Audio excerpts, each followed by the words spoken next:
Are ready to go. And welcome in, everybody. It is finally a Friday, and man, are we ever happy to be with you. Kicking off another great sports weekend here on San Diego's #1 sports talk station, 97.3 The Fan, and one of the top shows on that station, if you weren't aware already, is the Gwynn and Chris Show. And that's what you have tuned into here. We welcome you to it on this Friday afternoon. Chris Ello and Tony Gwynn Jr., who is up in Anaheim, where the Padres begin a 3-game series tonight against the Angels. And I believe the Padres are on a winning streak. Last I checked, we are going to get into the Padres' winning ways and their victory last night over the Seattle Mariners to wrap up that sweep. But, Tony, today there is even bigger fish to fry because it looks like we have a deal. It looks like the San Diego Padres are on their way to being sold for 3.9.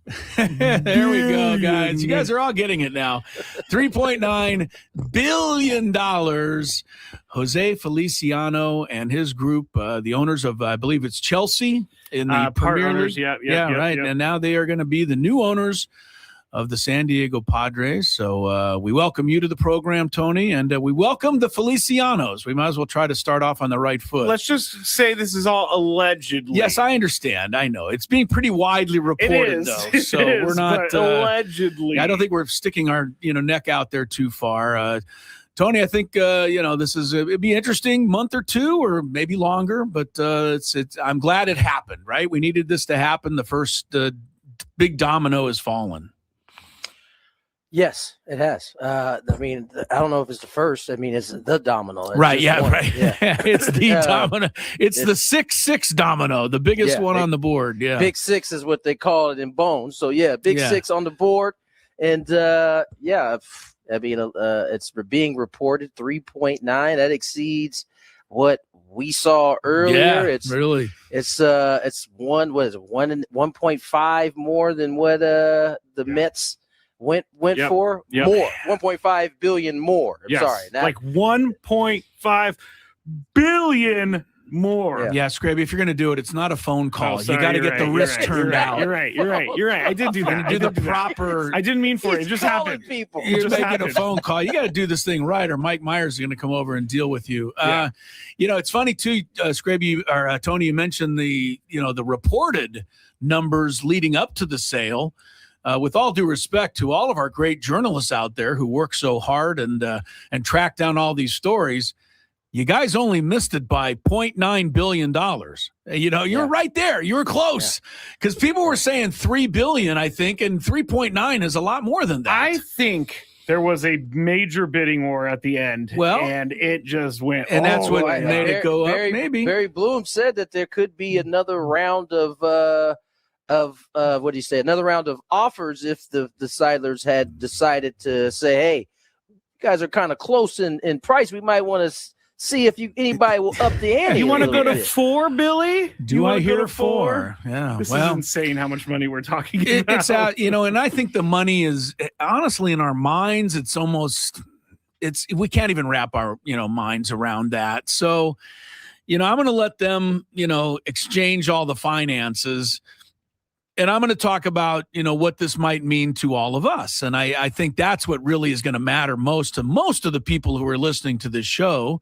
What does this mean for the future of the San Diego Padres? And, I don't know. I don't know 100%. I doubt that they're going to move them to Chelsea. I think that we're pretty good. They're going to stay in San Diego. I don't think baseball wants anything to do with a franchise leaving one of their greatest markets. I also think that, the Felicianos and this group are looking at something that they feel very good about to offer this kind of money.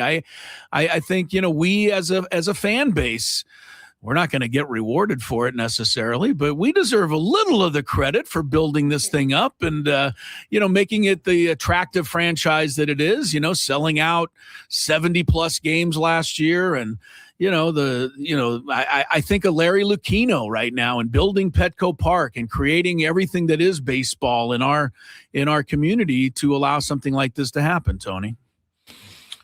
Yeah, I mean, look, I think ultimately the Seidlers, Pete, Ron Fowler, like kind of forged us in this direction to where this could be a possibility. Because prior to that, I mean, there wasn't a lot of hope that anybody would come in and do right by the fan base. And even though it took 5 years, that's exactly what the Seidlers and Ron Fowler helped get it started. Yeah, I'm glad you mentioned Ron Fowler. He cannot be left out of this. Yeah, he can't. He really can't. And so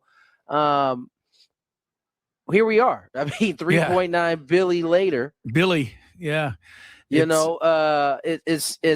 pretty remarkable. I mean, it sounds like I was listening to our friend Marty Caswell earlier on her podcast, and she had I believe his name is Jared Diamond. He is the Wall Street Journal reporter, I believe, who broke it. Kwanzaa Jones is Jose Feliciano's wife.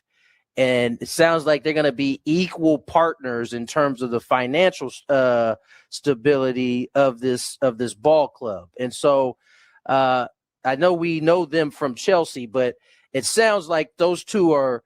It's a collab with both of them contributing to this. It's a pretty big deal, I must say. Now, the first thing I thought was investment group. This is my worst nightmare.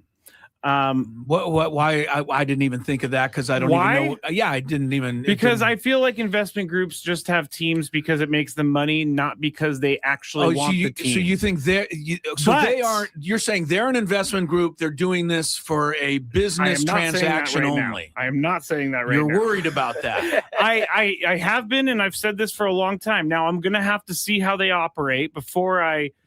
This is me being mature and a little bit older, because before I'd be like, this is going to be the worst thing ever. If both of them are into this and this is something that's their thing, like I just need for lack of a better term, I need a figurehead that we could look to. I need a Peter Seidler type. You want somebody figure, sitting in the seats next to the dugout, wanting to win just like we do. Let me ask you. I don't want someone who sits in an office in London. I'm not saying he lives there. And just and checks in every once in a while. Barks out orders. Okay, let's touch on that for a second, and I'm interested in what you think, Tony, because there's two ways of looking at what you just said. If this new ownership group is all about just making money and the bottom line, that would also mean that they are going to hire people and delegate people to go out and do. Yeah, hi Tony. Do you want to go in now? You don't want me to finish? I just have a question. Yeah, real quick. What you're saying, isn't that what like the team that's a little bit north of us basically does? Thank you. That's what I was just going to bring up. I mean, are you talking to me or Chris? I think both of us, but you for bringing it up. Okay. Yes, if you're going to get kind of a quote, an investment group that just turns it over to baseball people and gets out of the way and gives them the wherewithal to run the franchise, maybe that isn't always such a terrible thing. Some of the absolute worst, and I'm not saying the Feliciano group is like that. I have no idea. You don't know yet. But some of the worst ownerships in all of sports, right, Tony, are the ones where the owner buys the team and then thinks they know everything and runs the team. Sorry, Steve Cohen. Steve Cohen, Stephen Ross with the doll. It goes on and on. Or don't have the loot to actually really do the things that you want. That's a great point. And you are stuck in this kind of cycle of we don't quite have enough money to go after. That's a great point. Now, if they come in guns a-blazing, here's my checkbook. I don't necessarily. Here's the thing. I don't necessarily need guns a-blazing either, because that's what the Mets did. They came in. Guns a-blazing. Let's throw money here. Let's throw money here. Let's throw money here. No, you don't own a team because you have just absolutely no wherewithal to make that kind of money. And no money. That's why you don't own a team. Tony's right about that. Yeah. All right. I'm going to leave the mic. I had another comment, but I'm going to leave it. Go, Tony. Continue. No, please. No, I was going to rip on Scraby for something. Please do. No, please do. No, now that you brought it up, please do. I'm leaving it off the table. No, please do. Hey, I'm only saying it because he made me say it. Okay. Guys with $3.9 billion. Okay. Fair comment. Well, that's Chris. why I didn't say it. Fair comment to us. He literally tried to walk away He from did. that. You I did begged not him to think say he it. was going for that. The bottom line is, if you're in terms of your concern about how they're going to run the team, I think what Tony's bringing up correctly is that for us as fans, how they run the team is going to actually be less important than how much money they have to run the team. Don't you think? I mean, because I don't care if we ever see them, as long as AJ Preller and Eric Grupner and everybody who works under them, and that's tentacles out everywhere, are allowed to do their job and do it to the best of their ability. On the other side, if they're sitting by the dugout every single night in their Ron Fowler owner box. seats in the Ron Fowler box, but we can't afford to re-sign any players, then I don't want to see them there. You're right. So I think it's both, right? Yeah. I think it's you want an ownership that's going to have the money, but you also want an ownership that's willing to let the people who know best run Yes. it. Now, that doesn't mean that they could evaluate and they don't see the job being done the way it should be done, and they can make changes. of course they can. we all It's going to have- be we- there, yeah. Right. We all have to be okay with that. But I think it in one hand, you don't want it to be kind of a machine, a bad machine in which it's making a bunch of money, but the team isn't good. But you also want an ownership that has the money if they need to go out and spend, and it has the wherewithal to be able to sit back and let the people who have gotten us to this position continue to do their job. And if they decide to change, that we actually see an upgrade or whatever that may be. Yeah, I am kind of, excited from what I've read about it. And Jose Feliciano is not like a figurehead, I keep using that word, for Chelsea or anything like that. So he's not making the full decisions, because I had certain people send me tweets and things like that saying, oh, people in Chelsea hate this guy. But then I looked into it, and he's not the one making decisions. There's another guy above him. So it's not like this could be his baby. We just have to wait and see, basically. Well, I'm pretty excited. Let's be excited first and then tear it down later. I mean, because I think that's the better way to do Let's this. just be excited. I mean, look, we have a great baseball franchise that is evidently worth at least $3.9 billion to somebody. And we have somebody who's willing to step in and take this thing over in a situation that only really came about because of the tragic death or the too soon passing of Peter Seidler. And frankly, this could go in 100 different directions. But the direction it looks like it's gone is, we're going to have a big moneyed ownership group that's, used to winning. I mean, Chelsea is a very successful franchise if you want to compare to that. And, I'm going to be excited about this. This needed to happen. I think it's going to take some time to clear everything up, dot the I's, cross the T's. And then hopefully we can go back full bore into being the kind of team that Peter Seidler envisioned and has envisioned, that has allowed us to be one of the more competitive, if not best, baseball teams out there. So, Facts. The rest of it, we can all, we could sit there and throw all kinds of ideas around and possibilities. I haven't even heard these people speak yet. So no one has. You know what I mean? Let's at least wait. Let's let this marinate a little bit. Just marinate just a tad. Yeah. So, and here's the last thing, and maybe not the last. We'll talk about it throughout the show, but this is how my mind works. I had to double check just to be sure that Jose Feliciano was not the same guy who recorded Feliz Navidad. Feliz Navidad. That joke has been made. They said after every home run, 100% Feliz knew Navidad. that's where you were knew going. where I was once going, you because that's started, yeah. you know how my mind works. Yes, Feliz the Yankees get to play. What is it? Feliz New York Navidad. after a win. The Padres final out is made. We get Feliz Navidad in the studio or in the stadium. You can't listen to Feliz Navidad and not feel good about it. It doesn't even need to be Christmas, does it? It doesn't Nope, need to be it Christmas. doesn't. So maybe every night will be Christmas at the ballpark now. All right. What about last night's game? 8 in a row. Luis Castillo hung in there, guys. but they're playing some great baseball. Luis Castillo hung in there. Well, he was in there until like the 6th inning. I really don't care what he did. I'm more worried about Walker Buehler. Yeah, and I don't how know he why I hung didn't in say there. that. I don't know why I said Luis Walker Castillo. Buehler. I mean, got it done. Tony's shaking his head. I don't know. need you to take all the excitement out your voice. I'm so excited. You're just throwing stuff against the wall and it's not sticking.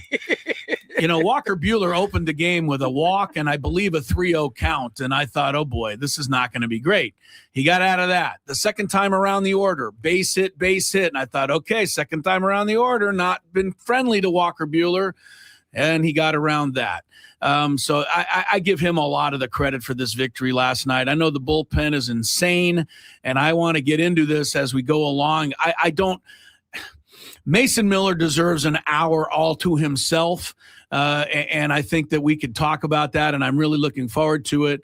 I also really want to talk about Jason Adam and something I saw last night, which I think is going to be which is so huge and so necessary for this team and something that'll go forward. But, mostly, the big hit was Fernando. Second and third, 2 outs. Brought it up the other day. Those are winning situations. That's a 2-run at bat.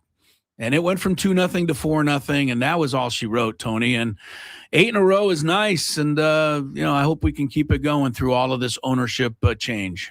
The guy's buying a hot team. I tell you that. I don't think these dudes even are paying any attention to any of that right now. Honestly, they're playing good baseball. Walker just has big marbles, man. Really That's right. And it's if you watch him, like you wouldn't know that he's a dude that's lost like 5 miles per hour on the Strasbourg. Like he pitches like he's got some. You know what? I want to equate this to, Tony, because you mentioned that. To me, Walker Buehler is a Doberman that no longer has the strength and fangs of a Doberman, but still walks around and thinks he's a Doberman. That is quite possibly the best connection you've ever heard in your life. Weirdest explanation I've ever heard. Okay, well, the reason it's not the best. The reason it's not so weird is because dogs that are big dogs, when they lose their bite, they don't know it. They still walk around like they're the biggest dog in the neighborhood, and I feel that's what Tony's kind of getting to. I think that's where Walker's different in this particular dog, right? Because he may have lost his bite, but you can't tell him that. He knows he's lost his bite too. He knows it. He knows he is learning how to move, operate without his bite. Yet he still is acting and conducting himself like a big dog with a bite, and that's. I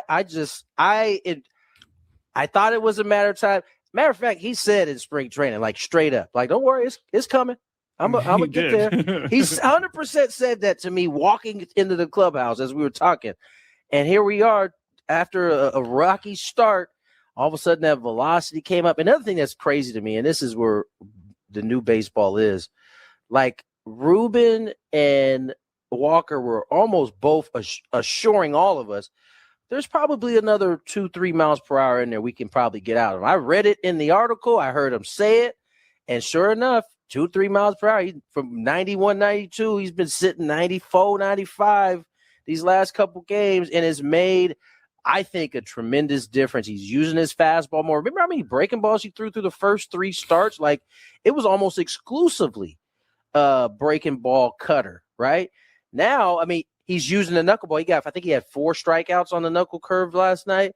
And that was because he was using them in specific spots and dropping them on these cats. And it was a good performance. I know he was pissed when he came out. You saw him chuck the glove.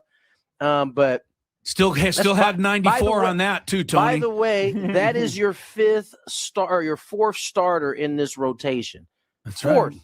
And so if you're getting what do you go 6 yesterday or 5 2/3? Just about 6, yeah. 5 2/3, and you're getting 6 out of Marquez or 5 2/3 out of Marquez. You're gonna live with that.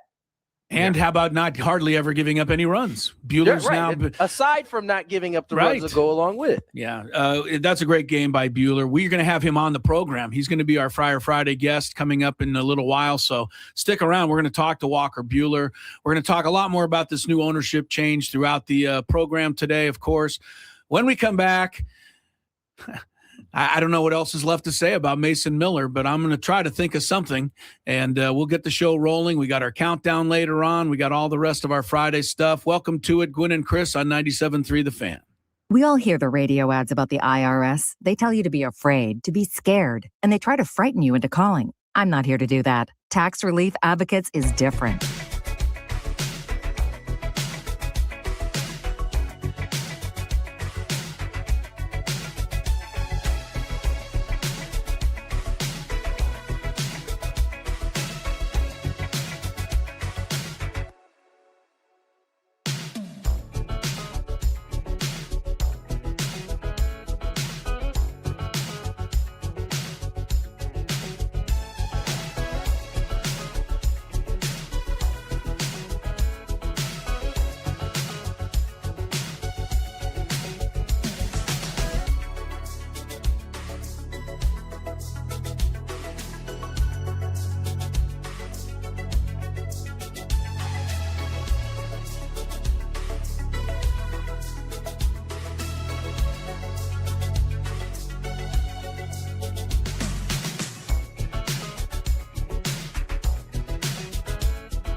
Padres. They have won 8 in a row, 11 out of their last 12, a 7-0 homestand, capped off by Mason Miller's 6th save of the year, in which he strikes out the side.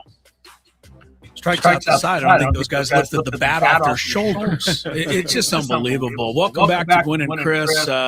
Tony was able to get the open with us and then had to jump on the bus to the ball game. So he'll be picking back up with us shortly once he arrives at Anaheim Stadium, where the Padres take on the Angels tonight. Chris Ello, Matt Scraby together in the Bill House studios. We know how, and I don't really know where to go here with the superlatives for Mason Miller, Scraby. So what I did, honestly, this morning is I headed to the history books. I don't know where else to go to compare what this guy is doing. And so you went to the local library? I didn't go to you don't have to go to the library, fortunately, anymore. But in 1940, the Bears beat the Redskins 73-0 in the championship game. In 2000, your guy, Tiger Woods, won the U.S. Open by 15 shots. Pebble Beach. He was 12 under, second place, grasping at Tiger's ankles was Ernie Els at +3. In 1973, what I still think is the most dominant individual performance I've ever seen, the great racehorse Secretariat ran away from the Belmont Field by 31 lengths to win the Triple Crown. 31 lengths. Secretariat was crossing the line as the other horses were rounding the last turn. And I just can't help but think of stuff like this while I'm watching Mason Miller retire these hitters. The mismatch seems that big right now. The mismatch seems like General Lee surrendering to Ulysses S. Grant at Appomattox and turning over 28,000 Confederate soldiers. Yes, I told you I went to the history books. This is complete obliteration, what he is doing right now. And he's doing it at the major league level, at the top level of the sport. He's not facing Punch and Judy minor league hitters. He's facing major leaguers, and they don't have a chance. I mean, part of the dominance of the ninth inning last night wasn't striking out the side. Part of the dominance wasn't striking out the side looking, but it was the helplessness of two of the three batters just tapping their helmet and hoping maybe the call could be overturned because they couldn't hit it. Padres Pete says, if you challenge and walk away, it should void the challenge. Right. He was already back in the dugout while the time they made the announcement because he knew that ball. It was right down the middle, but he couldn't swing at it.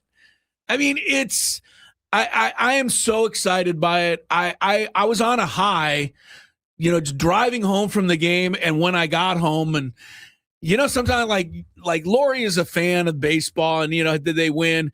But trying to explain to her how excited I was just wasn't working. She's like, okay, that sounds good. But it was better. It's better than that. There's something beyond that that's happening right now. I saw Mark Grant in the hallway after the game, and he just was grinning. And was he wearing his puffer vest? He was not. He was not. But I can imagine him. But he was excited. Just like, he goes, Chris, did you see that? And I'm like, yes, the Mariners didn't. But, and then I got on the elevator. I'm not trying to drop names, but I saw Bud Black. Bud Black has been managing in baseball for 20 years. He said, man, I had Trevor Hoffman here. I had, Gregerson, and he mentioned some of his other closers. And he goes, I go, buddy, but you didn't have that. I said, imagine how smart you would have been with that. There's something happening here that is beyond, to me anyway, and maybe I'm overblowing it. Maybe, it'll come back a little bit toward the center and he'll start giving up some hits and, teams will score a couple of runs. But what we're witnessing right now is not of this real world. It's not. Here's a quick stat to tell you that. Okay. Sarah Langs always puts out great stats on Twitter. Mason Miller this season, 23 strikeouts, 30 batters faced. That 76.7% strikeout rate is the highest by a pitcher in his first 9 appearances of a season in the last 120 years. Yeah, I remember the last time I was there. Oh, you were there? Yeah. Was it McGillicuddy? Did he do no, it? it was old Haas Radborn. I thought Old old Hose. Hose. Yeah, I don't know who could have done that, but this is, 30 batters, 23 strikeouts. Let's go just a tad beyond that. Only 6 of the 30 batters has hit the ball into fair territory. Now that is crazy. 6 of 30 batters, that's 20%, have even been able to hit the ball. And, again, Luis Arraez is the answer to the trivia question right now because he's the only guy who has a hit against Buehler. And he's Buehler, I'm thinking of Buehler because we're going to have him on shortly, but he's the only guy that has a hit against Mason Miller. And, look, Arraez, wouldn't matter what you think, is a 3-time batting champ. It took a guy of that ability to square one up and get a base hit. I'm just loving this. And the fact that it's benefiting the Padres, of course, is even better. But this is the kind of streak, I'll be honest with you, that if somebody on the Guardians was doing it, I'd be paying some attention to it. At this point. Right. This is insane.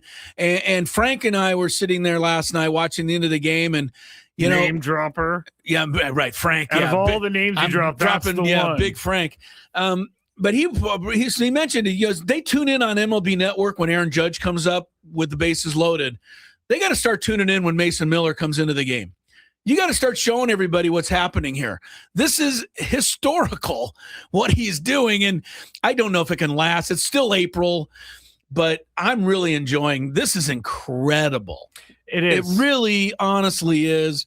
I got one last one I looked up today. Okay. This is Davy Crockett and his mates being overrun by the Mexican army at the Alamo.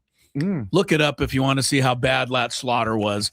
This is just, it's just crazy what I'm seeing. But I love it. Of course I love it. When Mason Miller was acquired and all those people that came to me and said, but Leo DeVries. Yeah. I said, Mason Miller has the ability to be the best closer in the league. And look at what he's doing right now. This is why there was no hesitation, it seemed like, to trade Leo DeVries for Mason Miller. Well, and what he's doing now, we do have to caution. He's not, I don't think, he's not going to be able to keep it up. He's going to give up some hits. He's going to give up some runs. He's setting the bar too high for himself. Right. Somebody's going to hit the ball eventually. When are we going to hear the people complain about how many hits he gave up? But until they do, I'm going to just enjoy what is happening right now. You know me better than most people, Scraby. When it was 5-2 in the 8th inning last night, as a Chris Ello follower over the years, that I am getting up and I am walking to my car so I can beat the traffic home. Yeah, you are. I did not get up last night. I had to watch him. It's too good. And it was worth sitting in every second of traffic I sat in to see him do what he did. Well, you had your smile on your face. I want to see it more, obviously. I hope Jake Arriani needs to see you after Mason Miller outing. Right, he would see me smile. Yeah, that was really – look, Mason Miller, my goodness, Secretariat, the Bears, Mike Tyson walking across the ring and just pummeling Michael Spinks like 8 seconds into the fight. I mean, that's what's happening out here. It's honestly historical. We'll take a break. More Gwynn and Chris. Walker Buehler is our guest. We don't quite know the exact minute, but stick around. Tony should be returning as well.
All right, welcome back to Gwynn and Chris. Very happy Friday to you, everybody. More on the Padres' new ownership. If you're just tuning in, it looks like it's pretty much a done deal with Jose Feliciano and that group. We talked about it earlier, and we'll talk about it some more. But right now, I'm really excited to get a chance to visit with our guest here, Fire Friday.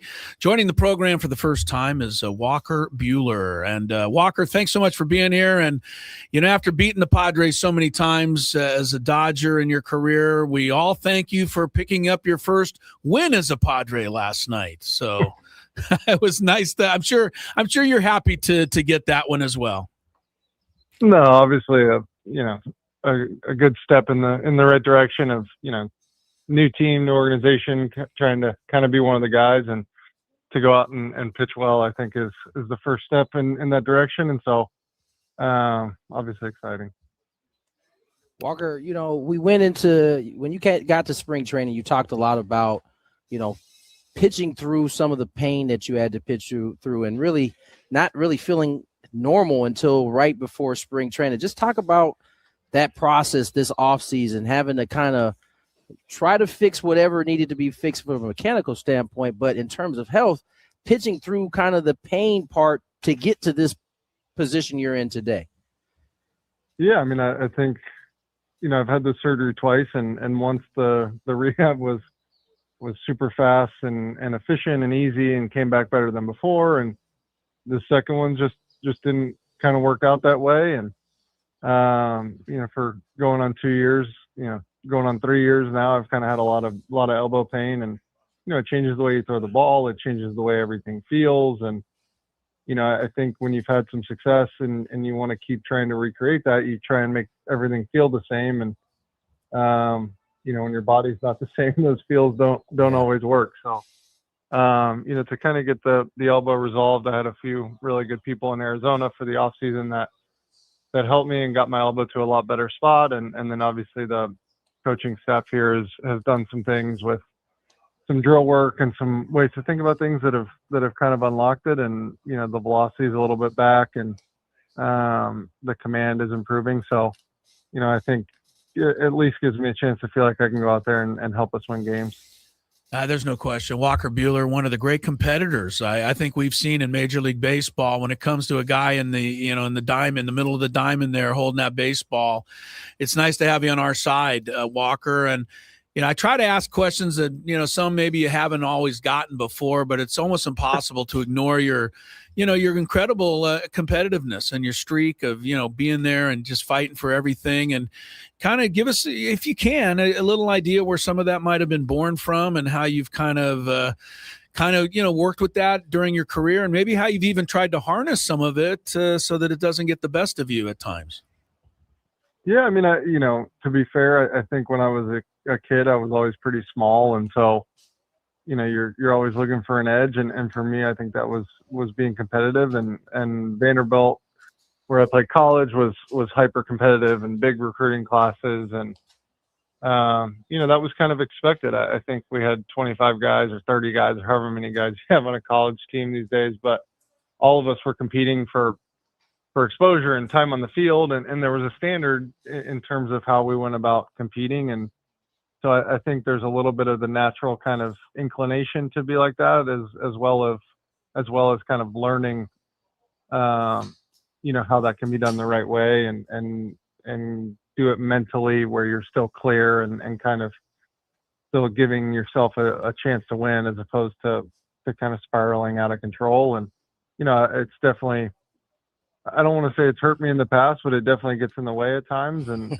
there's some stuff that I would have loved to have not done on national television in my life. But at the end of the day, I think that's kind of part of doing the stuff that I want everyone to see on TV, right? So yeah. No, I think it's important, and I think it's important to be yourself, right? I think that's a huge part of this organization and this staff, especially, is if you make a big pitch, let everybody know and enjoy it. And, we work really hard, and not everyone wants to walk off stoic all the time or come off and, wave to the crowd and do all that without, if they're a little pissed off, that stuff happens. And I had a good glove throw last night, but, these things happen. Yeah. How's the glove, by the way? Do you need to get it restrung, or are you okay? No, you know what? Maybe a few years ago, if I was throwing a little harder, it would have done some damage. Walker, speaking of your velocity, and this is the part that is still mind blowing to me. I mean, Ruben Ebla and yourself seemed almost positive that you'd be able to add some MPH as this thing kind of worked itself out. Is that a byproduct of the technology, or is that a mechanical deal where you knew once you got right, you'd be able to add a couple miles per hour? Because we've seen it over the last 2 games, and it's hard to not notice that your outings have gotten better with the velocity change. Yeah, we did some drill work, Ruben and Chris and all of us out there in Boston, actually, before my bullpen in Boston. And the first 2 innings, I threw the ball really well, and then kind of lost the feel for what we had really put in a couple days before. And now we've got 2 turns of doing this drill work and kind of creating these certain feels. And I think I just got super, super pushy, and largely that's from trying to protect your elbow, right? I think it's kind of counterintuitive, but for us, if we can get our elbow out in front, sometimes we can kind of know when pain is coming or protect it a little bit. And so getting back to a spot where I'm really launching my whole arm and trying to throw the ball hard with my arm as opposed to just with my wrist, I think has made a big difference, and the command has improved. I think I've always been one of those guys, the bigger, the harder I'm throwing, typically the better command I have. And, I think there's some mentality stuff in that, but also when everything's synced up. And so I feel like, my throw is best when I'm trying to make 95% throws all the time. And luckily I've been able to kind of find a way to do that. Walker Buehler, excited to have him here in San Diego, and great to have him on the program. Our Friar Friday guest, brought to you by the SDCCU Fan Hotline. It's not big banking, it's better. And real quick, Walker, your World Series exploits are pretty well known, but I'm going to remind everybody out there, in case they've forgotten a little of it, 19 innings in the World Series. You've allowed 1 run. You got the couple of wins. You had the save to end the World Series a couple of years ago against the Yankees. What's more exciting for you, that experience or watching one of the horses that you co-own win the Breeders' Cup Classic in 2020? Walker's from Lexington. He is a big horse guy. I only ask this because I have a friend who owns a horse, and I've been with the guy when he's won races before. That is a pretty big high as well. So where did that come in? Well, luckily I got to do both of those in the same year, which was a pretty good year in 2020. Yeah. But no, you know what? Alex Bregman and I co-own a horse, and his first time out for us, he won, and that was a really, really cool experience for us, kind of being more involved. But it's hard to beat raising a trophy, I'll tell you. For sure. Walker, I got a fun one for you. I noticed the pants are a little loose these days. Are we gonna ever get back to the painters that you had on, a few years ago, where it looked like they were glued to you? You know what? I've tried, man. I think this Nike Fanatics Majestic stuff, I think they outlawed the pants that I used to wear, to be honest with you. Like the good snug fit, that's all. Hey, Walker, man, so great to have you on the show. I mean, been watching you and appreciating you from afar. So great to have you in San Diego, and appreciate you coming on the show and being so gracious. And good luck the rest of the way. Look forward to catching up with you again. Thank you, Walker. We're happy to be here, guys. Thank you. You got it. There he goes, Walker Buehler for the Padres. Yes, probably a sentence many of us thought we would never utter, Tony Gwynn Jr., Walker Buehler of the Padres. But, no. It's funny how things can work out sometime. Usually when a guy's terrorizing your team, you don't often think of him in your uniform. No, and I looked it up, Tony. 7-1, 1.67 career against the Padres. So you didn't need to remind me. I remember all those. Right, no boys. kidding. I texted Adam in the middle of this because every time I hear Walker Buehler talk now, I'm like, wow, he's actually a really cool guy. He's smart. I learned from him. Ask Gravy. It's just you got to get that Dodger thing out of your head. That's the thing. I said I forget that I've hated this guy for years. Well, I've never hated him, but on the baseball field. Right. But ask Gravy. I said before the interview, I said I feel a little nervous that like he could snap at me at any minute because he's his competitive streak, and but he's a wonderful guy. And I think the one thing I didn't get into, but I think it talks a lot about the man, Walker Buehler. He is married to his 8th grade sweetheart, and he goes all the way back with his wife, and I know they have a baby now or a young child. And Walker Buehler, he's a pretty legit guy, and it's good to have him on the show. We have a couple of minutes in this segment. Tony's obviously rejoined us. He got to the ballpark, and Tony, the last segment I just spent cajoling Mason Miller and thinking, while you're on the route to the game, and trying to compare it to some of the other dominant sports performances I've ever seen. It's hard to put it into words. I did want to ask you, though. Jason Adam comes in the ball game last night, gets the first out, which I thought he needed to do, and then he did something I also thought he needed to do, which was come in high and tight on Julio Rodriguez. I don't know if it's exactly where he wanted it, but I know I believe he wanted to send a message, and the message I believe he sent was, you're not just going to hit Fernando Tatis in the middle of the back without us, knowing about it. And I when he did that last night, I'm sure nobody told him. I'm sure that was something on his own mind that he felt he did do to protect his teammate. And I just think those kinds of things go a long way toward the success of a team. Again, maybe he'll say it got away, but to me, that's the kind of stuff that shows a good chemistry of a ball club. Everybody protecting each other. Agreed? Yeah, I agree with that. I think we don't know if there was intention behind it, right. But it doesn't even really matter what he tells us. We shouldn't even trip about what he tells us. It's what his teammates know, and at that point, it's a good optics, if anything else, right? So, Toddy is going to get plenty more of those. It's really the first one this year I can remember that actually got him. Right? Yeah. I mean, he hadn't been hit prior to that point, and there hadn't been a ton. Like I felt like last year he was getting buzzed like on a nightly basis. I feel like it was egregious. I feel like it's been a rather quiet thus far in this year, and that may be because he hasn't hit any homers. They don't feel threatened yet.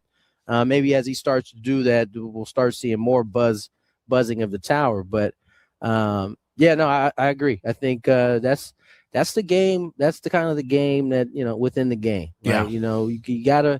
You gotta let pitching ultimately, regardless of who's been hit, who hasn't been hit. Pitching is ultimately about taking comfort away from the hitter, and whether you're changing speeds, which is how you're going to get them out, or having them have other thoughts in the box besides hitting the baseball, that's a win for the pitcher. And so, every time a hitter gets buzzed, the fight for the hitter is almost pretend like that didn't happen. Like that's not going to dictate what my thought process is going to be. But it's hard. We're human beings. You get a ball running up your head about 95, 96, or 99. Yeah. You're like, do I really want to like stick my nose in here and like stay on this pitch here? And what if he throws another one up there? I know where I'd be. I know where I'd be.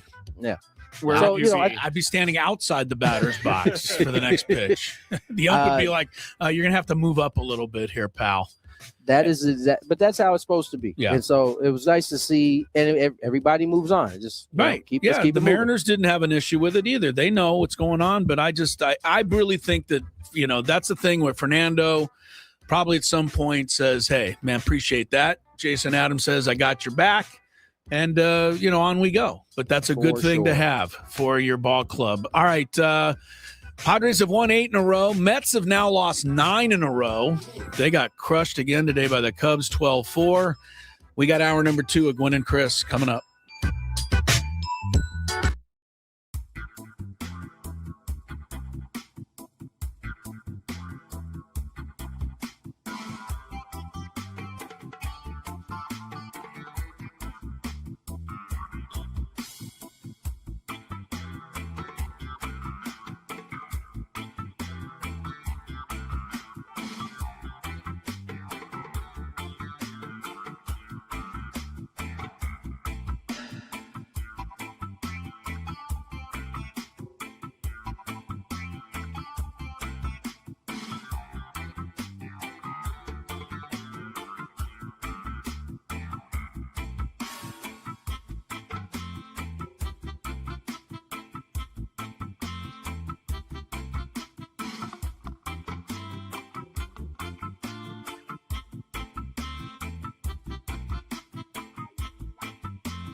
first hour. I almost have to catch my breath a little bit, Scrape.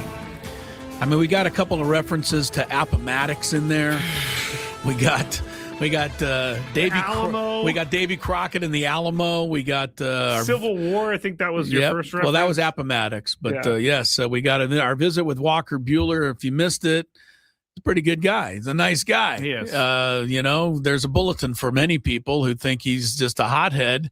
Even he made fun of himself. Said, hey, I've done some things on national TV that probably I wish I hadn't have done, but that's that's his competitiveness, and I'm glad let's be honest, I'm glad it's on our side now. Yeah, so can we stop? There's a guy out there on Twitter that is a known Padre riler upper, if you know what I'm saying. Yeah. And he put this whole thing up about Walker Buehler throwing the glove last night. It's classless. San Diego didn't even say anything to him. If he was on the Dodgers still, Dave Roberts would have pulled him from the game.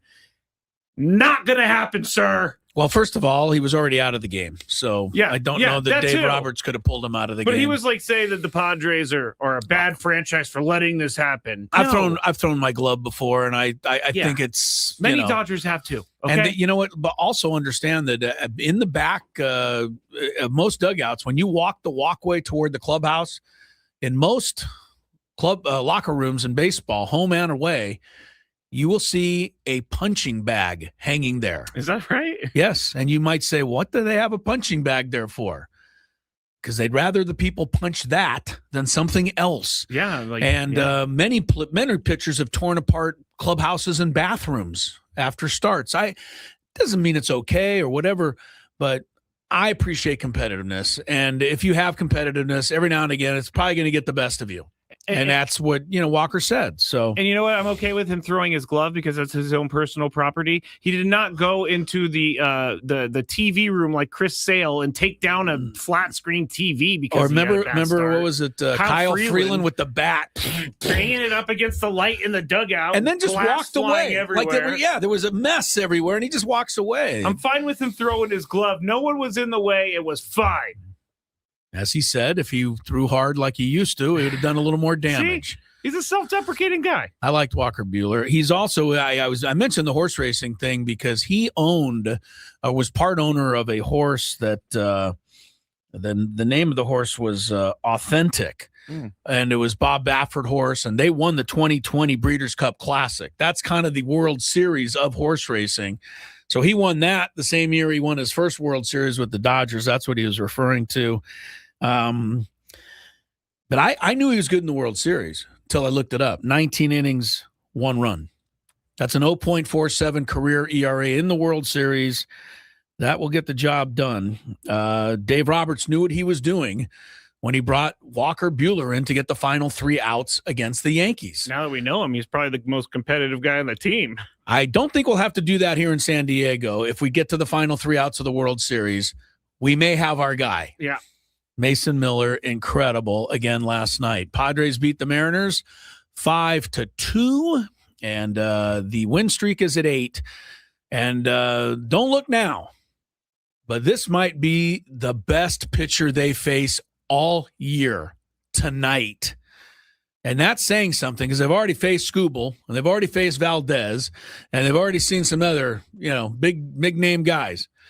But nobody's throwing any better right now than Jose Soriano of the Angels. He's 4-0 with a 0.33. Like he's given up like 1 run in 4 games. So are you preparing me for one of these games where I'm going to tear my hair out again? Well, you might be, but I'm just saying I'd rather go into this kind of game with an 8-game win streak where I've got a lot of confidence. Of course. But your work's going to be cut out for you tonight. That's all I'm saying. Mike Trout's on a heater. Mike Trout's been hitting. They took 2 or 3 from the Yankees. 3 or 4. 3 or 4? No, they split. I'm sorry, 2-2. Oh, they did go 2-2. Yeah. All right. But anyway, Trout had a great series. And what do we got? Herman tonight? No. No. Yeah. Matt Waldron. Yes. Matt Waldron. I'm looking forward to this. And let's just say this ahead of time, Scrabe. Whatever happens with Matt Waldron tonight, whether he pitches 6 shutties or whether he gives up 4 runs in 3 innings, let's not overreact either way.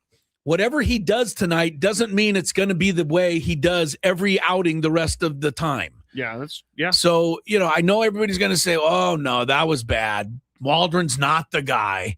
Or they're going to say, oh, man, we're low at Walker Buehler. Who's going to miss? We're not going to even miss Pivetta. Yes, we're going to miss Pivetta no matter what happens tonight. So, keep that in mind. But, I'm looking forward to seeing Waldron and what he can do out there with his first start. The Padres are nearing a sale. If you just tuned in, that is really actually the biggest story of all today. It is. That Jose E. Feliciano, co-owner of the Chelsea Football Club, his wife, Kwanzaa Jones, confirming that they are in line to buy the Padres for $3.9 I'm not going to do it anymore. $1 billion. I'll do it. You can do it. That's $1.5 billion more than the all-time record Steve Cohen paid for the Mets in 2020. There's a couple things that we could get into later, but this does some stuff for the upcoming CBA negotiations. I would think you've got to look at that if you're the player's side and say, hey, stop telling me you don't have any money. Because this quote-unquote small market team just set the record by $1.5 billion. Yeah, we're a small market team in the realm of baseball. Yeah, quote-unquote. You're right. So, yeah, owners better look out because the players are going to definitely point that, going to talk about all that stuff in the collective bargaining. Feliciano, for those wondering, he's 53 years old. A private equity firm that he is managing partner of is called Clear Lake Capital. It was actually based in Santa Monica, California, my hometown, or where I was, my birth town. Me and Tori Lavello, your hospital. Me and Tori Lavello. They bought Chelsea for $5.2 billion back in 2022, and from everything I've been told, we're going to find all this stuff out. How's it all going to be, and how much hands on and hands off, and is he going to be at games? Is he not going to be at game? What we know about how they've run Chelsea is that they pretty much spend a ton of money. They do. And the other part of it is that Chelsea, he is the managing partner of the firm that owns Chelsea. Whereas from the way I understand it, what we're reading, that he's kind of more the guy for the Padres. And this is going to be his baby. And he's pretty excited about having a chance to just go out and do, what he wants to do with this thing. And, the Padres have a $200 million payroll. So is he gonna stay there? I would think so. I think it is. You don't just pay think $3.9 billion to right. What are you gonna do? Stop spending money? Yeah, I wouldn't think so. Yeah, if you're going to do $3.9 billion to stop spending money and go spend time with the Rockies, that doesn't make a lot of sense. I've been reading as well, and rumors and blah blah blah. So all of this is alleged, and it's all rumors. Right. We don't know. But I've been hearing that he's going to take some of his community oriented ventures, and he's going to move them to San Diego. Right. I believe he is planning what we're being told, is that he's planning to kind of entrench himself, he and his wife, in San Diego. Yep. Nothing wrong with that. And if that's the case, I am all in. Here's one bad bit of news for Jose E. Feliciano. I hate to tell him. Why do you keep saying E? Because it's not because I'm differentiating him from the singer. Yes. Feliz Navidad. We're going to play that every time. Now, this is the bad news for him, because I don't know if he's aware of this, Scrabe. Uh-oh. According to Forbes, his net worth is $3.9 billion. He just paid $3.9 billion. So right now, he has less money than I do. That's kind of fun to think about. I'm just, obviously, that's not how it fun. That's obviously not how that works, but Yeah, I get it. I get it. He basically said, here, I'm going to use myself as collateral. Giving it all to you. I got to say, this picture of them, it looks very nice. They look very nice. They do. They look quite friendly. They're all smiles. They don't have that stern business person look. No, they look like people, nice people. Let's hope that is indeed the case. There was some sad news today in baseball, and the Padres are going to, be part of this a little bit tonight. Garrett Anderson, a fantastic outfielder for the Angels, led them to their only World Series title in 2002. The career hit leader for the Halos passed away today at the much too early age of 53. Ooh, wow. Yeah, hate to even share this stuff. I know there's people from, my generation certainly recall Garrett Anderson, a guy that finished 4th in the MVP voting that year in 2002. So he was pretty much a part of that World Series run by the Angels. He won a home run derby in 2003. No cause of death has been given. Angels owner Artie Moreno said, among other things, we are really mourning the loss of one of our most beloved icons. I am sure there will be moments before the game tonight and throughout the weekend. I feel like we've had a lot of deaths in baseball recently. Yeah, it's really, I hate to, obviously nobody wants these kinds of stories, and then you tack on the 53 years old to it. Yeah, that's a shame. The wild part. So as best as we can do, and I know a lot of Angel fans that are sad today because of that news. We mentioned the Mets did lose 12-4 to the Cubs. The Cubs got a little bad news themselves today. They had to place their closer, Palencia. What is it, Daniel Palencia? Yeah. Oblique strain. So he goes on the IL. The Mets, despite losing, did say today their president, David Stearns, is backing manager Carlos Mendoza. All right, that's not going to last long.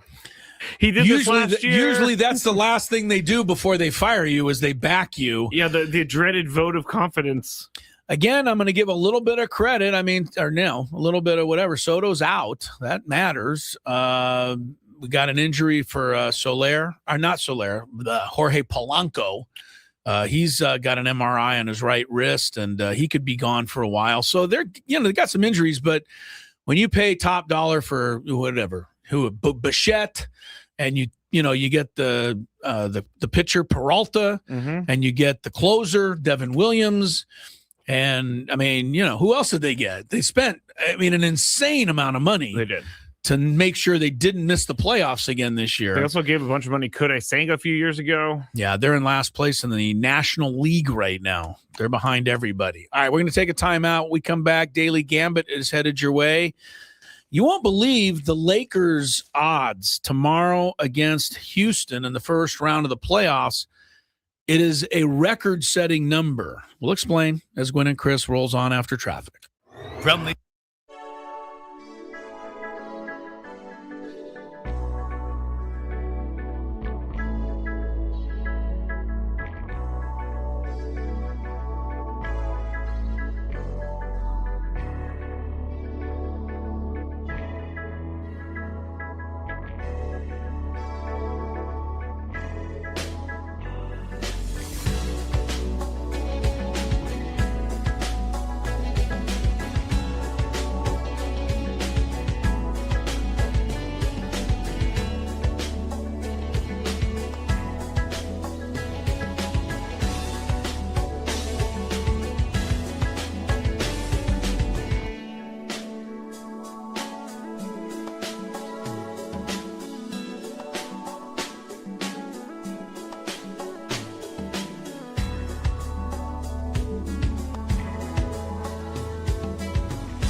Chris, 97.3 The Fan. Chrisello, Mr. Scraby, Bill House Studios, We Know How. Tony's at the ballpark in Anaheim. He and Jesse have the call tonight, going for number 9.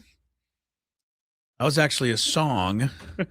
I swear to God, that was a song on a show called Schoolhouse Rock. You don't need to treat me like I'm a dummy. I know what Schoolhouse Rock is. You do, of course. Well, that was when I'm just a bill. Okay, you do know Schoolhouse Rock. Capitol Hill. There you do know Schoolhouse Rock. So Schoolhouse Rock, when they did the number 9, that was the song.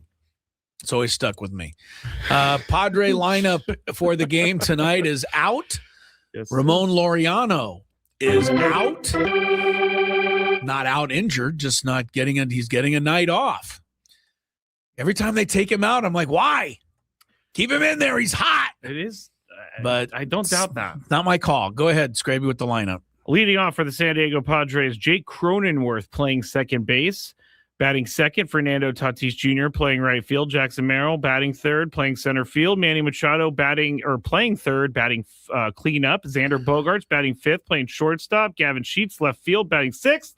Nick Castellanos DHing in seventh.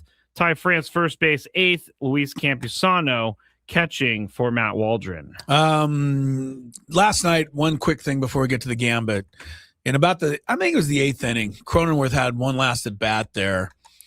And man, they're putting it up on the board. They have to, right? It's their job. He's hitting 136, and oh my God, poor Jake. You can't get a hit. And I mean, I love Jake. You love Jake. I think everyone does, but he hits a ground ball over there, and I did see. I forget the guy who made the play, but it took him a while to get to the ball. Jake beats it at first base.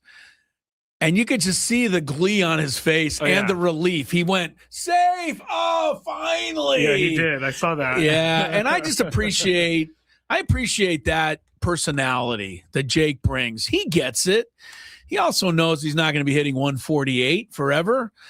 But while he is, it can't be fun. And you know what? You can say what you want. But there he is every day making plays at second base and diving and getting dirty and doing whatever he can to help this team win ball games. I'll always appreciate Jay Cronenworth. You know what I always think about him is, I think 2 spring trainings ago, we sat down with him and you guys were talking about like how he gets better and stuff. He said, and I will never forget this, when I'm having a bad stretch of the plate, I just focus on trying to make great plays on defense. I just got to help the team somehow. So it's amazing that he makes any, since analytics says he's the worst second baseman in the history of the game. He's definitely not. I know he's not. This is why I don't like analytics. Let's go to the Daily Gambit. Do you like money? I think about money a lot.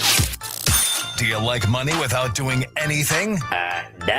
Winning. Do you want to make money while watching sports? I think Washington is immortal luck. Washington! Woohoo! If you answered yes, this is your segment. Just don't blame us when you lose. Nothing is ever your fault.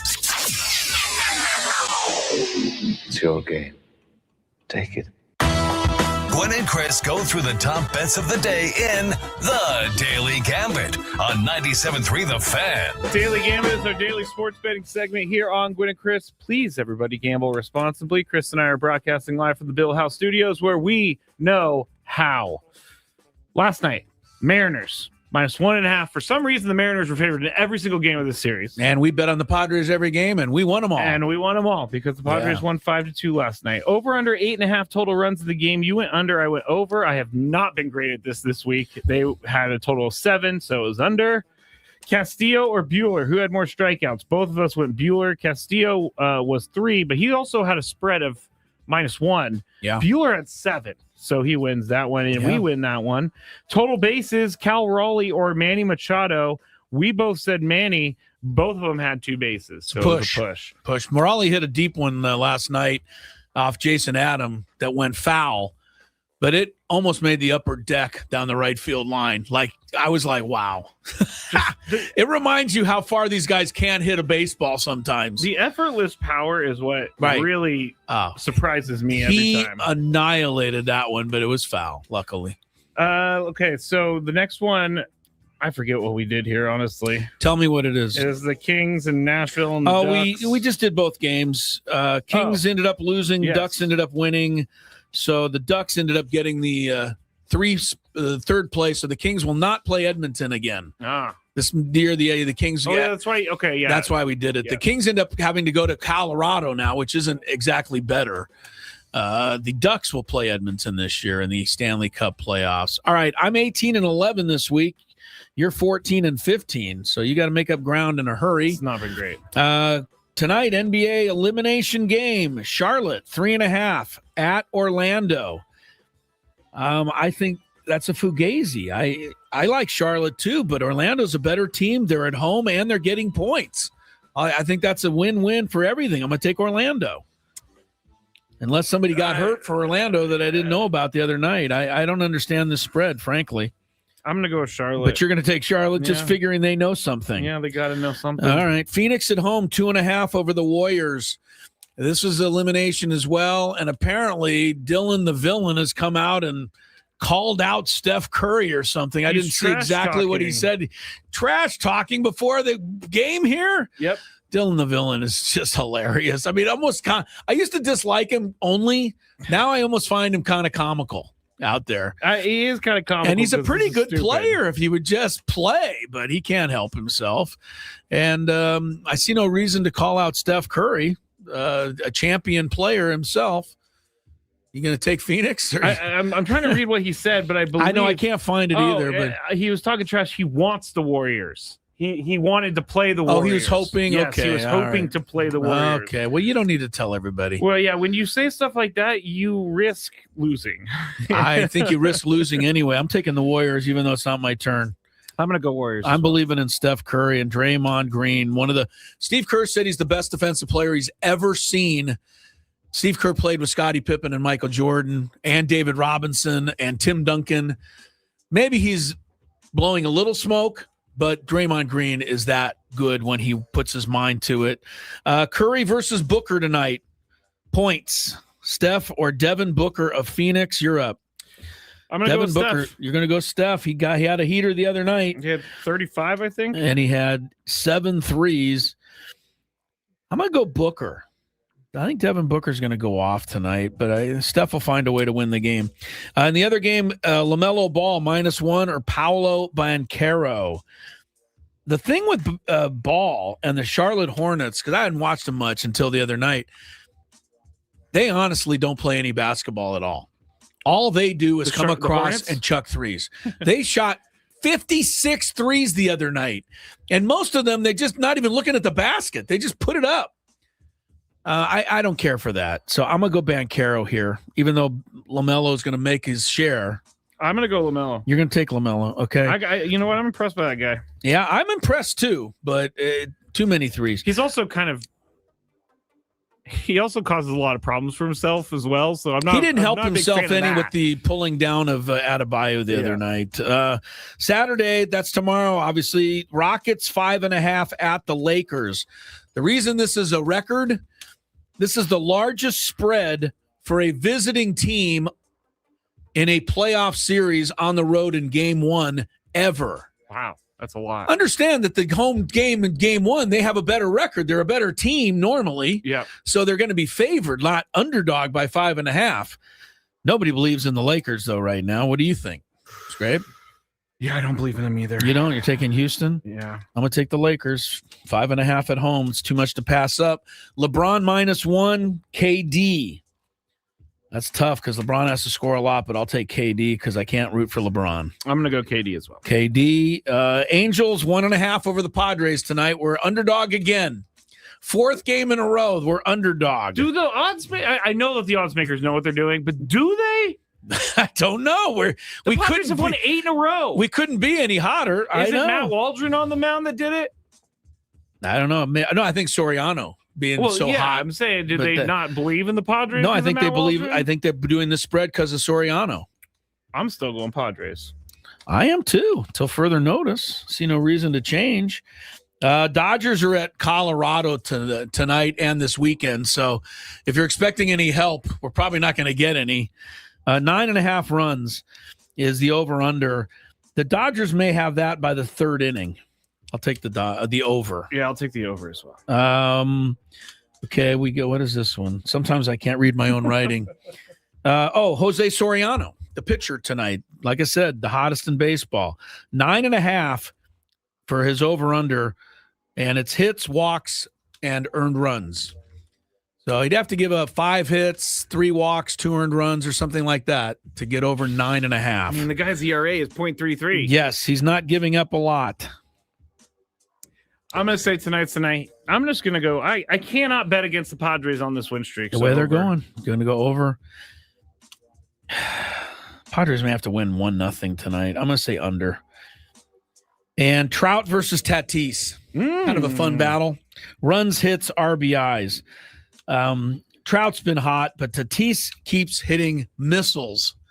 And one of these nights they're going to fall in, I hope. So I'll take Tatis. Yes, but you could get Trout. He's on a heater. Yeah. Trout? I don't want to do it. No. Who? I'm not going to do it. I don't know who you're going with. I'm going to go with Fernando. All right. See how it turns out. Take a break. Got more Gwynn and Chris coming up. More on the ownership situation, which looks like it is all buttoned up here with the Padres and some of the other things going on in sports. Stick around. Ben and Woods on the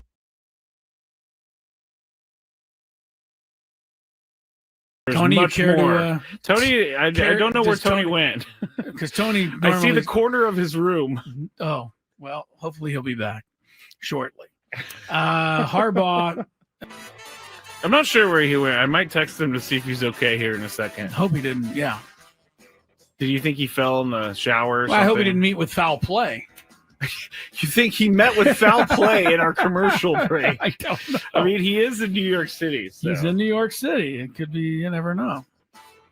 All right, we'll just go forward. We're just going to go forward without Tony. I'm sure he'll rejoin us when he gets a moment. Everybody stare at that box in the top right corner because it's just the corner of his room. I'm going to look now. I'm kind of intrigued. Oh, someone says maybe he's in the bathroom. I don't know. He's been known to go there. As have all of us, frankly, but him more than most. Over under, Tony just forgot that he was doing the show. That's not nice. Yeah, so maybe that's what they're thinking. You know what just hit me, Chris? No. What if Tony went out to get like ice or something and he forgot his room key? That is something that he is more than capable of doing. Because he would never be gone this late. This long with knowing that he was on the show. No kidding, man. We took a commercial break like 5 minutes ago and he has not returned. I'm going to text him. Like, are you out in the hall trying to get into your room right now? Everything okay? Oh no. Question mark. Scaring me. No. Did you hear back from Tony yet? No, I'm thinking something. I'm thinking he locked himself out. He doesn't have his phone because it's in the room, so he's down at the front desk or something. I don't know. I'm sure there's a story in here somewhere. There's definitely got to be a story. Story. Anyway.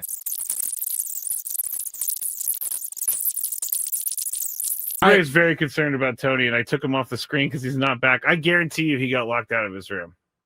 I don't think you're wrong because that makes sense.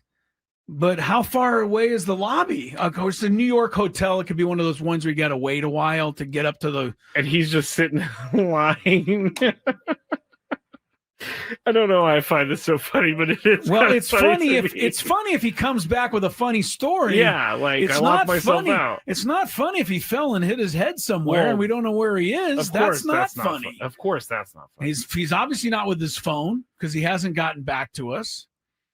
Has Tony locked himself out before? Not during the show, but I'm sure he has at one point in his life. Of all people, Tony would certainly seem to be one who would do it. Oh, August also says, Clinton said, got to use the key card for the elevator too. So maybe he's just stuck. Can't even get down? No, you don't need the key card to go down. Okay. You only need those to go up. You should be able to get down to the lobby to say, hey, I locked myself out.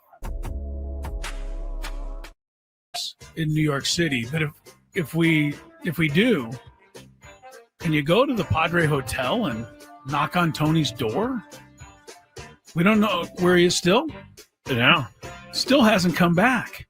And I turned on It's his. been 20 minutes now. I know. Now I'm starting to get a little worried. Yeah. Where'd he go? I What don't know. happened? I don't know. I We would don't call know- the front desk of the hotel, but I have no idea where they're staying. I don't know where they're staying either. And when you sent him a text and said, "Is everything all right?" We have not heard back from him. He is still not back in his room. I bet you he is standing in line in the lobby as we speak. Trying to get his key back. Or a Someone key. said text Jesse or Dave, and It's really not a bad idea. Maybe at the next break, though. Yes. If we get to the next break, we got to text those guys so that they can go make sure he's okay. Because I don't know where he is. It's crazy. Dave Marcus is probably the one to text We'll text Dave. because he's I mean, Jesse could be doing anything, but Dave's always there ready to go. You're trying to say Dave has a ho-hum life and he'd just Well, be sitting around he's- waiting for a text, whereas Jesse might be busy. Is that what Well, you're... I mean, Dave's been doing this job for like 30 years. I don't see. think the what is the word I'm looking for? Never mind. All right. Well, there's certainly an explanation, but we don't have it yet. Text Scan. I don't know Scan well enough to text him. We're going to text Dave if this gets to the top of the hour, and we still don't have a Tony Gwynn Jr. sighting. All right, Yeah, do we well- just go to traffic like it's normal behavior time? I mean, it just seems We got weird. to. We got to move on with the show. Show must go on? Yeah. I don't know. All right, we're going to do the good, the bad, and the really, really weird and ugly next here after traffic. All right, it's with less enthusiasm than usual that we embark on the good, the bad, and the ugly for week 2, Scrape. I'm going to try not to worry too much. I'm going to try not to worry also. I'm not necessarily the worrying type, I'm not either. but, I'm intrigued now at this point. Like it's with this long pass to Devontae Smith. He's back. helped put him there. Hold on. He's back, Wait, everybody. stop everything. I literally, like, we went to commercial break. I laid on the bed and then I just fell asleep. He fell. I never even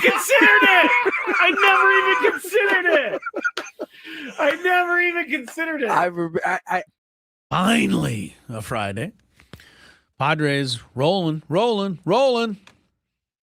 Looking for number 9. I thought you would find that from Schoolhouse Rock and play it coming back in. What is it? The rolling part? No, the song number 9 from Schoolhouse Rock. You know, I thought about it, but Then I got distracted. You got distracted. I'm coming up with I'm putting I know, we got a lot to late, do. Late additions to my countdown. Right, our countdown is coming up here in this segment. We welcome you back to the show. Chris Ello, Scraby over there. We are in the Bill House Studios. Tony is in Anaheim. He has the call with Jesse. Earlier, we brought and talked about the entire new ownership situation, which it really, with all the fun stuff happening, is the biggest story of the day. It'll be Jose E. Feliciano and his wife really taking over, paying $3.9 billion to be the new owners of the San Diego Padres. I think there's a couple of T's to cross, et cetera, but it's being widely reported everywhere, and we're waiting to hear from them. But I don't think that'll be today. I'm just saying, looks like a done deal. So what happens after you buy a $3.9 billion baseball team? Do you go to dinner, celebrate?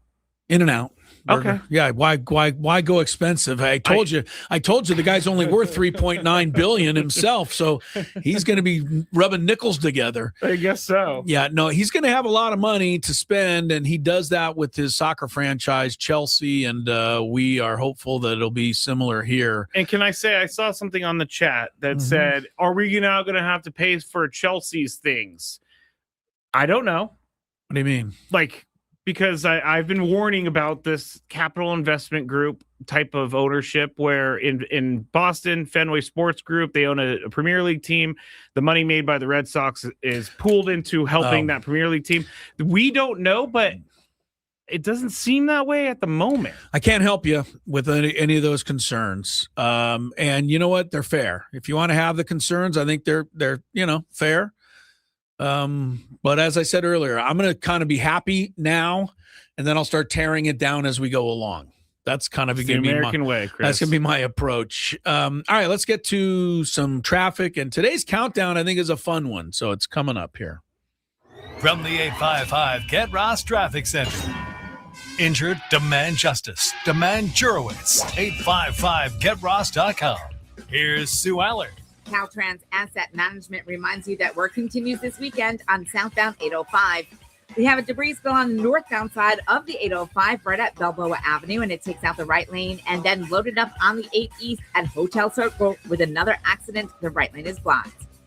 Caltrans Asset Management work continues this weekend on southbound 805 with the closure of all lanes from the 5 and 805 split to Governor Drive on April 17th at 9 p.m. to April 19th at 5 a.m. Expect delays and use Interstate 5 for travel south of Sorrento Valley. I'm Sue Allard with Gwynn and Chris, San Diego's #1 sports station, 97.3 The Fan. It's now time for Gwynn and Chris to rank their top 5 of the day. Gonna grip and rip as usual. But this isn't just a regular top 5 list. I love it. It sounds sadistic, but I love it. This is the countdown. And it starts right now on 97.3 The Fan. All right. Sometimes the countdown comes out of left field, and we just do something completely, off the cuff. But today, with the Padres on an 8-game winning streak, I thought we would celebrate some of the great streaks in sports history, some of the most amazing streaks. And it can either be a streak by a team or it can be a streak by an individual. I think Joe DiMaggio's 56-game hit streak. Everybody talks about that one. That's the first thing that pops into everybody's head. I don't know that Joe. I think Joe's not making our list, but not because he shouldn't. It's because we're tired of it. But we hear it all the time. So here's some of the other great sports. Isn't that crazy? 56-game hit streak. We're tired of it. How about nobody being within 12? Pete Rose had 44. That's it. No one's even approached it. Pablo Sandoval got up there for a little bit. In the 30s. Yeah, but that's as high as you're going to get these days. Jimmy Rollins in the last, 35 years, 38. That's the closest we've had in the last, bit of time here. Yeah, that's probably not. And that's not really that close. No. Frankly. All right, so what are the best streaks that we've seen or we can remember? And I'm going to go first today because usually I let you go first. Okay. So today I'm going to to go first. I got to hear the number. Yep. Number 5. All right, number 5 is going to be a Joe DiMaggio type of streak, but it's not Joe.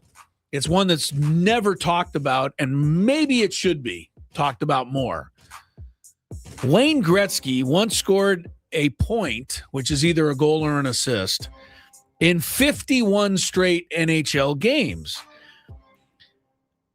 That's only part of the thing that's amazing. In those 51 games, he didn't just score like 53 points. He scored 61 goals and 92 assists in those games only. That's 153 points. He averaged 3 points a game. Most NHL teams don't even score 3 goals a game. He himself averaged 3 points a game for the entire streak. And if you're wondering how far ahead that is of the next best streak, Wayne Gretzky has the second longest streak at 30. So he's got the top 2. Wow. Yeah. That is crazy. 51 straight hockey, Gretzky, number 5. First, I would like to say if you love Mediterranean food, try Spiro's for authentic Mediterranean cuisine in Coronado or La Jolla. For dining or takeout options, visit spiroscuisine.com. I think I'm going to go get me some Spiro's here in the next couple of weeks. Chris, I am craving it. But my number 5. Okay, I'm going to be completely honest. I did some research on this because I didn't want to come up with ones that were just so lame. But Jahangir Khan's 555 match winning streak in squash, Chris. In what? From 1981 to 1986. Jahangir Khan won 555 squash matches in a row. No one has ever come close. It is widely recognized by Guinness World Records as the longest winning streak by any athlete in top-level professional any sport. Sports. Squash. 555 matches in a row. Wow. That's a lot. Yes, it is. That's the only squash for my list. Okay. Number 4. I had to double-check this, and Mario Lemieux did once have a 46. That's the second longest streak behind Gretzky's 51. He doesn't play anymore, so it's safe. But Gretzky's still up there. All right, number 4 for me, I think, you go with the UConn women when you talk about basketball, college streaks. 111 games is a long time. But I'm not going to go with that one. And here's why. 61 of those wins were by 40 points or more. That tells me that really only 50 of the games were even remotely competitive at all. So I take a little out of that. I would rather go with UCLA winning 38 consecutive NCAA tournament games. That is crazy. 38. That's at the highest level, is it not? You're playing in the NCAA tournament. They didn't just let any nickel and dime team in back in those days, right? You had to be pretty good. 38, they won 7 straight championships, as you know. Even when UConn won back-to-back a couple years ago, that mean they won 12. They would have had to win 5 more years worth of championships to catch John Wooden. 38 in a row in the tournament. That's number 4. I like streaks that aren't going to end.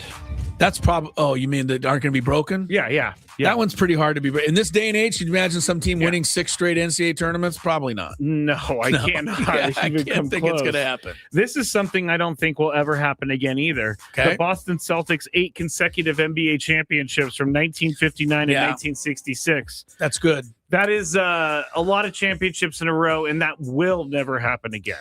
You'd have to win 9 in a row, which you could. Will not happen. It will not happen. You could say that if Jordan didn't retire, the Bulls might have tied it because they went 3, missed 2, and won 3, but Jordan was out. Yeah. But you're right. 9 in a row is crazy. I mean, the Warriors are the closest. The Warriors in their heyday were the closest team we had 3 in a row, like 2 or 3 in a row. The one thing that I've always held against the Celtics, if you look back at that, there were only 2 rounds of playoffs then. So they won 1 series and they were in the finals. It's still impressive, but it wasn't as hard to do as it might be now. You would think like maybe one of the years the ball wouldn't bounce the right way. Oh, and by the way, the team they beat every year to get to the finals was Wilt Chamberlain. So they had a pretty steep test, pretty thing in their past. I'm going to go NBA as well, but this record is much more impressive to me than the Celtics. And I lived this as a kid growing up and listening to Chick Hearn call a lot of these games.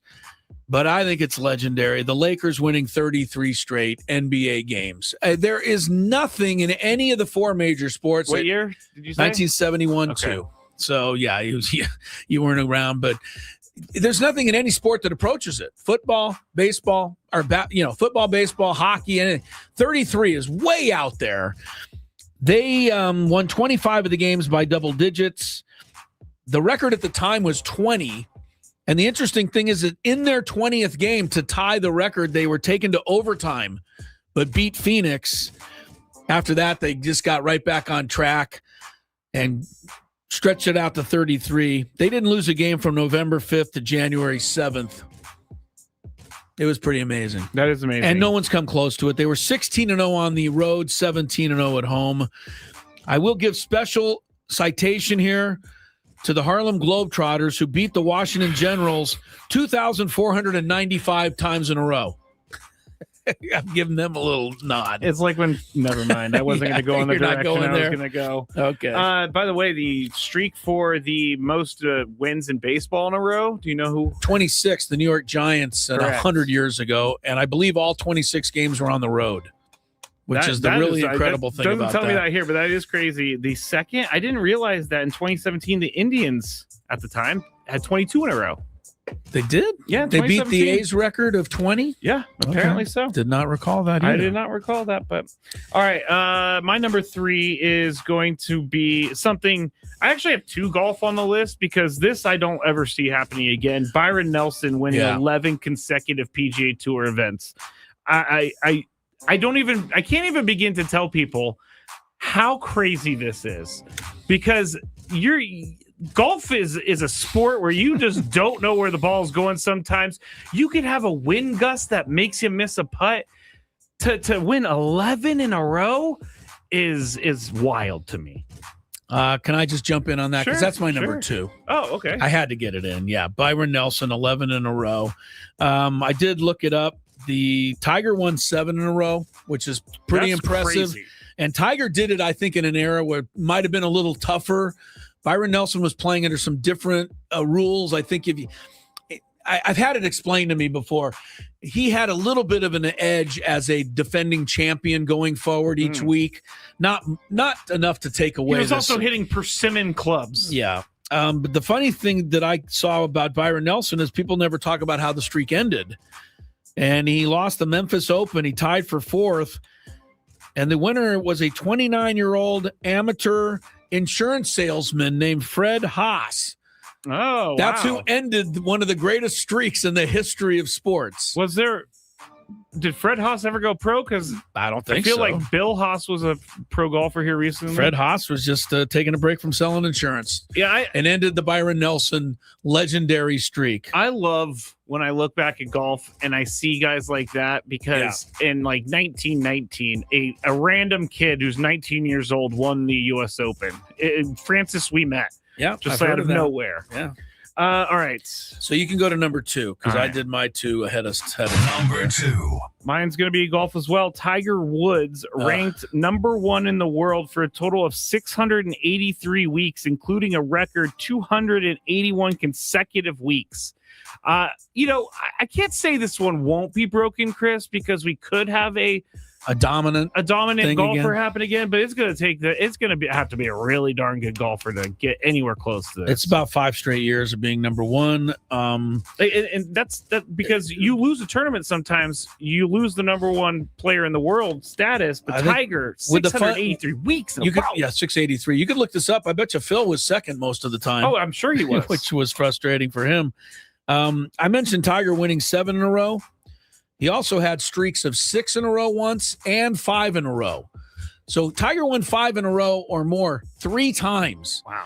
I think we forget just how dominant he was now that a lot of it is kind of dissipated away. Yeah, we do take it for granted a little bit. Yeah.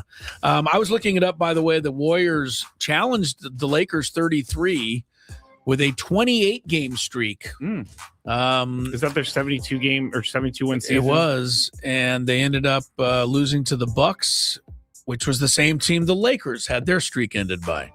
Number 1. All right, number 1, I don't know if this is the greatest streak ever, but it comes with a pretty funny story, I think. Okay. So that's why I chose a number 1. I'm going with Orel Hershiser's streak of 59 consecutive scoreless innings pitched. And I know he's a Dodger. Please look past that, will you?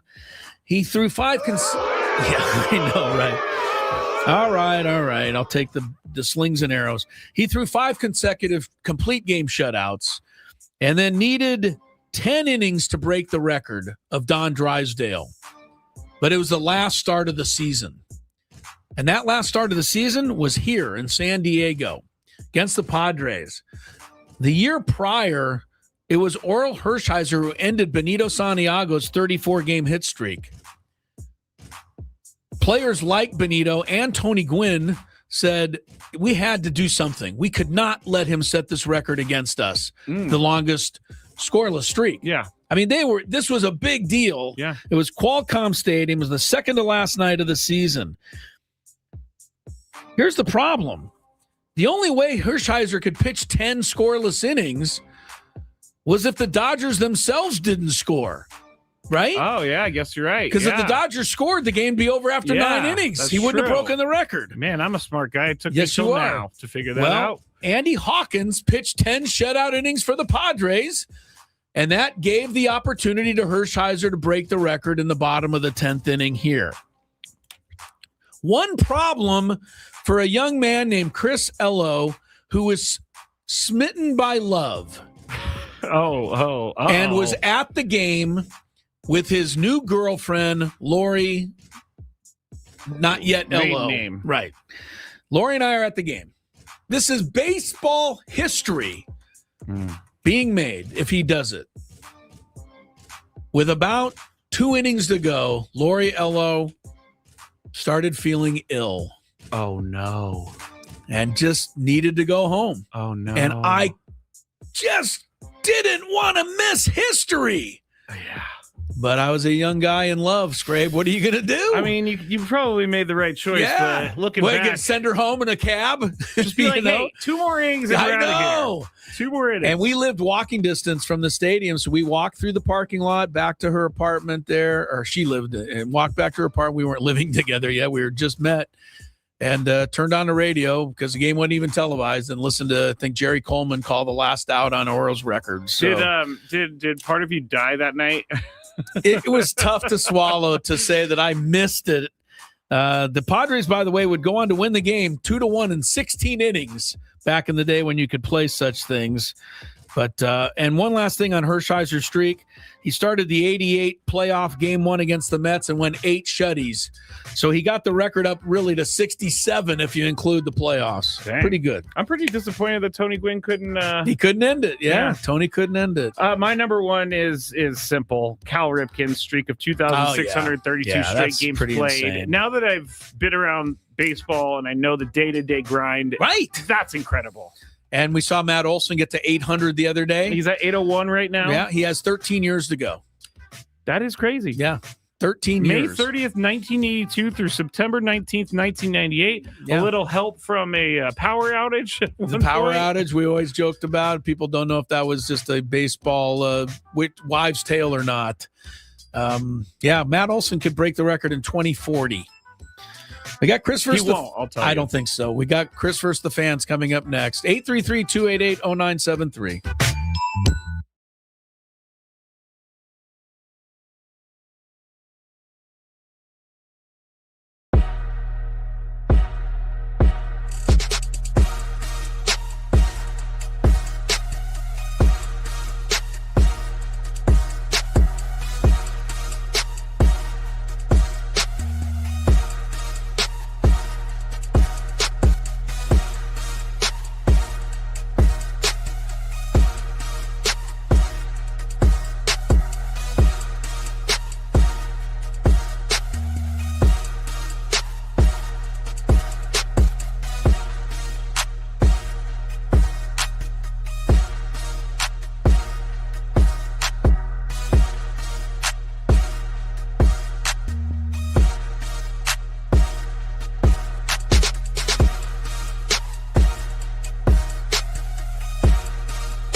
All right, we've been doing this show 8 years plus now. We appreciate everybody who's made it what it is, and we appreciate everybody being with us here on this Finally a Friday. Chris Ello, Matt Scraby in the Odyssey Palace Studios, run by our friends at Bill Howe. We know how.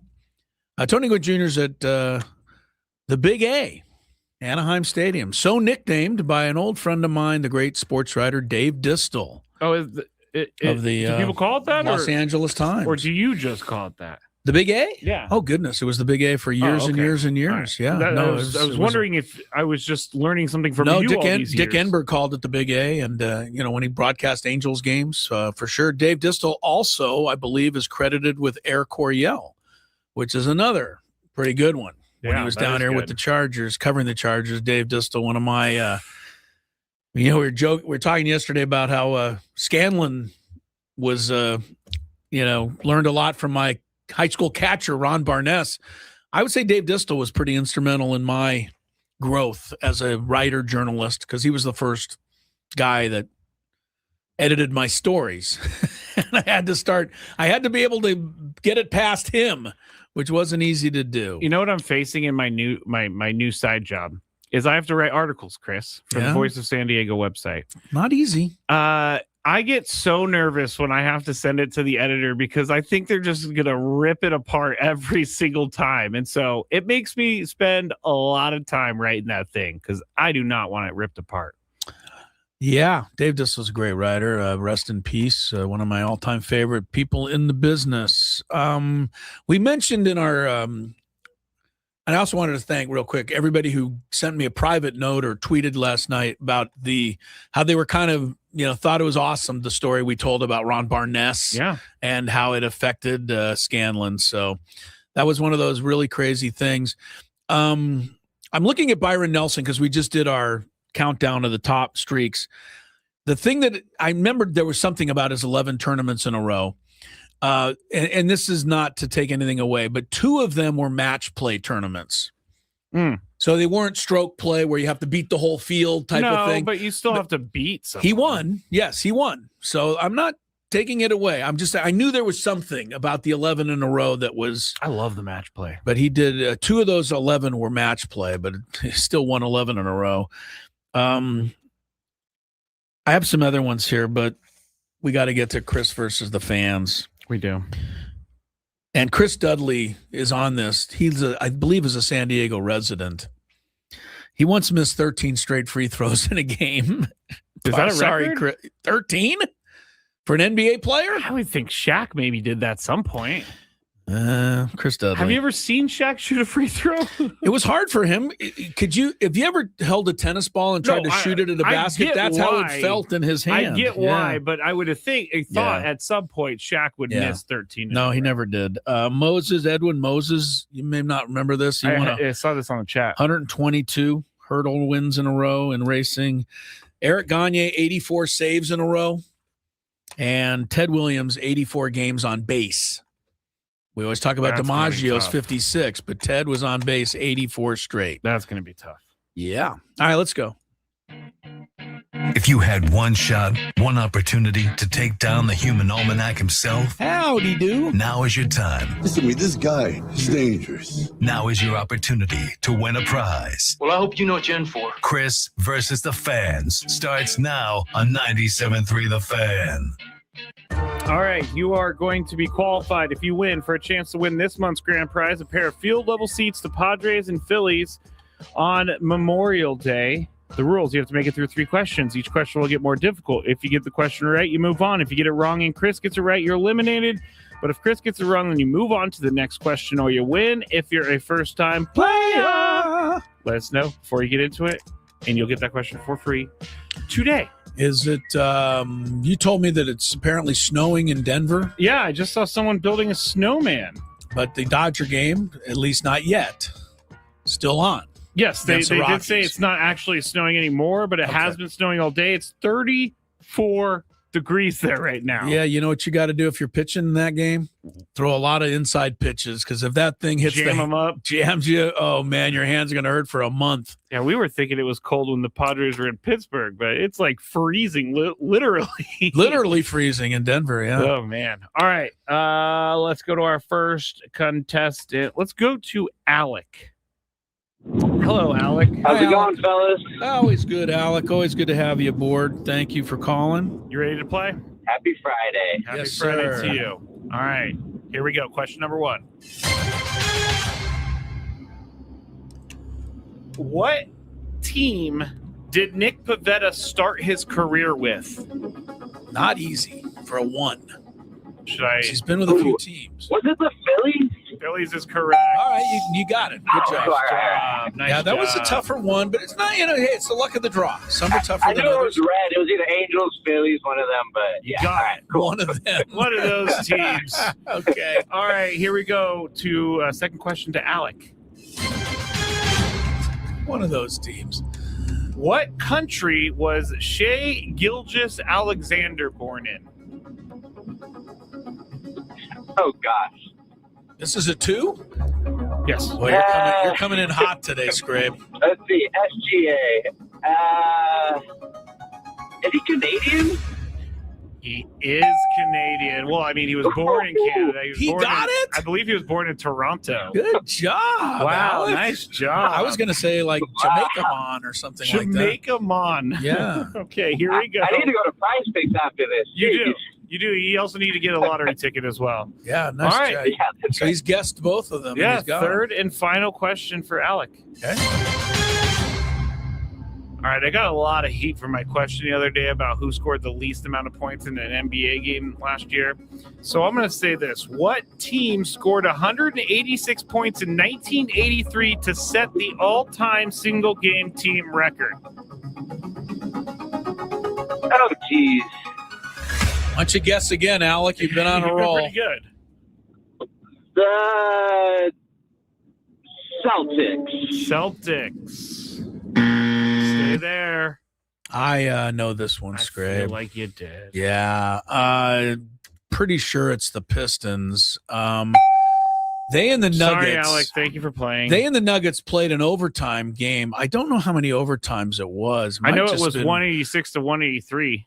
84. 186, 184. It's easily the highest scoring game in the history of the NBA. Yes, it But, is. Not even close. I believe there was some overtime involved. there was overtime involved. And I You're have seen the absolutely game.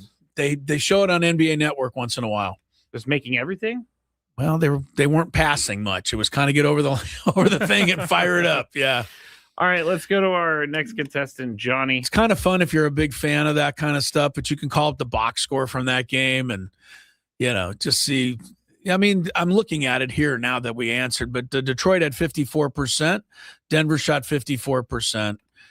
There weren't a crazy number of threes. As a matter of fact, in the game, the Pistons were 1 for 2. Those were different days. Very different days. Yeah. Go ahead. If a team scores 186 points in this day and age, Yeah, they'd shoot 63s. They've made 30 of those Right. threes. Yeah, exactly. All right, let's go to Johnny. Hello, Johnny. Hey, How's it going? You ready to play? I'm ready. All right, here we go. What Angels player just hit? Did I ask this yesterday? You did. Okay. Yeah, Mike Trout. All right. I thought you were going to ask what former Angel player just passed away, and I thought that would have been in poor taste. No, I wouldn't have done that. Okay. What NBA team had the most wins in basketball this last season, regular season? Yeah. Who was the best record in the NBA this year? Thunder. Thunder. Thunder.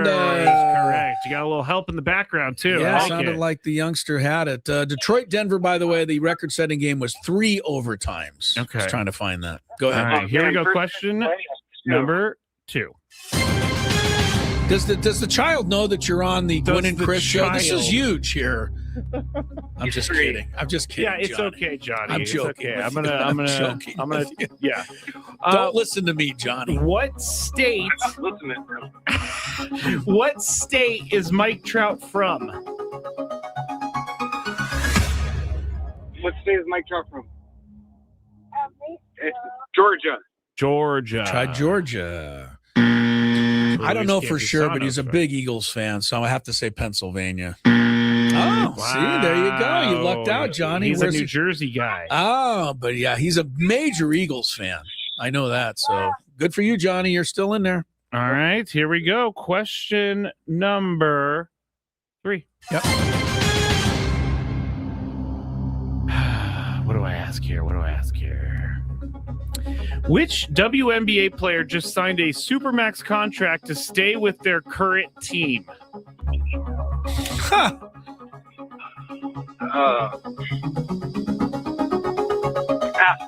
Pass. Not a bad. Yeah, that's a good try. I don't know if Chris knows. Yeah, well, probably you know, I know more women's basketball than the average bird. I think it's Nafisha Collier.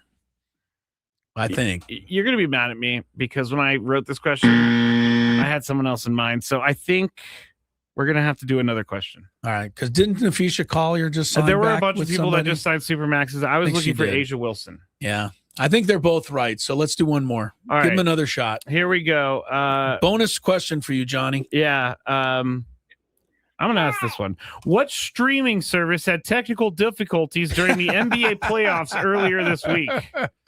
Amazon Prime. He Amazon got it. Prime. All right, Johnny, you're a winner. Congratulations. By the way, thank you, Johnny. I'm sorry to everybody on hold. I kind of mailed that last one in. That's okay. You had to come up with one on the spot. You know, I was mentioned it, of course, to you guys the other day that they, went off the technical difficulty. What's his name? Mad Dog? Yeah, Russo. He went on like a 35-minute diatribe about that. I feel like you would love Mad Dog. I do. I like him. No, it would be interesting to see you two do a show together. I don't think we could do it together. I You guys like were him, both though. Complain the whole time. I do like him. To go 35 minutes on that might have been a little much. But, he was right. He said, we haven't seen that little, picture come up on our screen that says technical difficulties for like 60 years. Yeah. Like, I don't even know where they got the screen from. Like, had it, like, you know what I mean? They have to have it ready, I guess.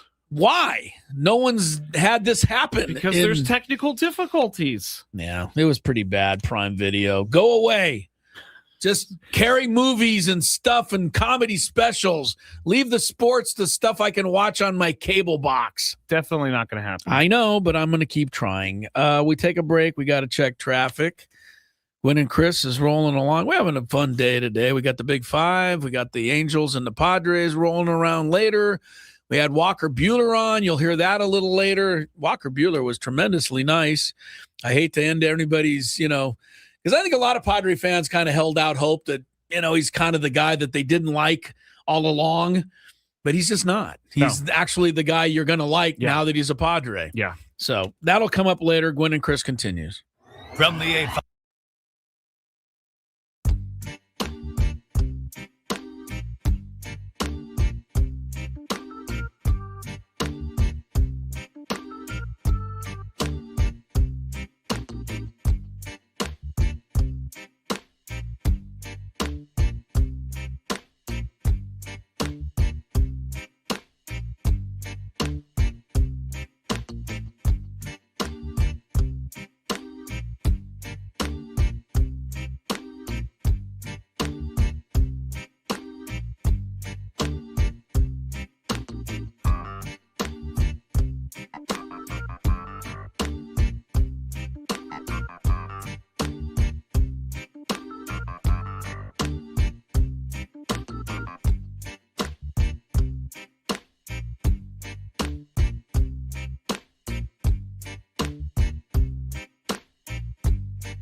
Feliciano. Well, they're still dotting I's and crossing T's, but pretty widely reported that the guy who runs the Chelsea Football Club in the Premier League will now be running your San Diego Padres. Welcome back to Gwynn and Chris. Ello. Tony Gwynn Jr. is he's with the Padres in Anaheim. I'm sure Tony's probably spending a little time in the Artie Moreno owner's box now. I know how they get along. Yes. I'm sure Artie is right now breaking down how Angels fans don't want to win. Breaking bread with Tony up there. Yeah, so that's the news. The ownership group, I'm sure all of the announcements and the press conferences, we'll find out about all of that in good time. And I think, Scraby tells me everybody's in the chat and they're like, asking a bunch of questions. What do you think's going to happen? I think we can all just sit back and at least wait because we can guess a million ways it's going to go. One thing we know, they're not moving this team. Stop even going there. If anything, it sounds like they're moving to San Diego for this team. That's what we're hearing, that they're planning on kind of basing everything here. And when we say they, it's Jose and his wife. I believe her name is Kwanzaa. Jones. Kwanzaa Jones. Okay. Yeah. But I need to learn that, Chris. Kwanzaa Jones. I believe both of them are like in it together. I believe they're going to have pretty much equal ownership or whatever the case may be. 59%, or you know how they do these things. It's beyond me, honestly. So much money that it makes my head spin. But I'm not even cautiously optimistic about them. I'm optimistic about them. They got a ton of money. They spend it on Chelsea. I don't see any reason why they're not going to come and spend it on the Padres. I agree with you. I'm really optimistic about it, but we're going to all find out together, as this thing kind of develops, because everything else right now would be guessing. It is guessing and reporting. And somebody says this, that, and the other. Let's just wait. Like I said earlier, I'm going to be happy, and then I'll start tearing it down later when it comes around. We also been talking about streaks on the show today. It's been a big not streaks on your window shield, but incredible, streaks by sports teams. And we talked about, many of our favorites in our countdown. One streak that we might want to throw in there right now, the way it's going, Scrape, is Mason Miller's streak. He has now retired 24 consecutive batters over his last 8 appearances. Understand that in his last 7 appearances, all 7 of them have been 1, 2, 3 innings. Nobody's been on base in any of those 7 appearances. Does seem like a quick inning. Well, yeah. So that's part of it. Of those 21 batters in the 7 straight games, he struck out 19 of them, I believe. Let me see. 3-3-3, 2-3-3-1-3. So that's 3 that he hasn't struck out. Yeah. 18 out of 21. The last guy to get on base was Luis Ariz, who led off with a single in the appearance that he made on April 1st. And I take it back because after that single, he got 1 more out in the 8th inning and then pitched the 9th inning. So he's actually retired 25 consecutive hitters. The all-time record, you would never guess this. You could guess, and so could you and anyone else. I'm going to guess a name that you're not going to think of. There is no way anyone would know who holds the all-time record for most consecutive hitters retired. Rod Beck. Did I give you a name you didn't think I knew? God, you got it. No, I didn't. The record is held by a relief pitcher named Yusmerio Petit. Oh, he was my next guess. I know he was. In 2014, he retired over a bunch of games, 46 straight hitters. That's pretty impressive, by the way. That is. Mason Miller is at 25 and counting.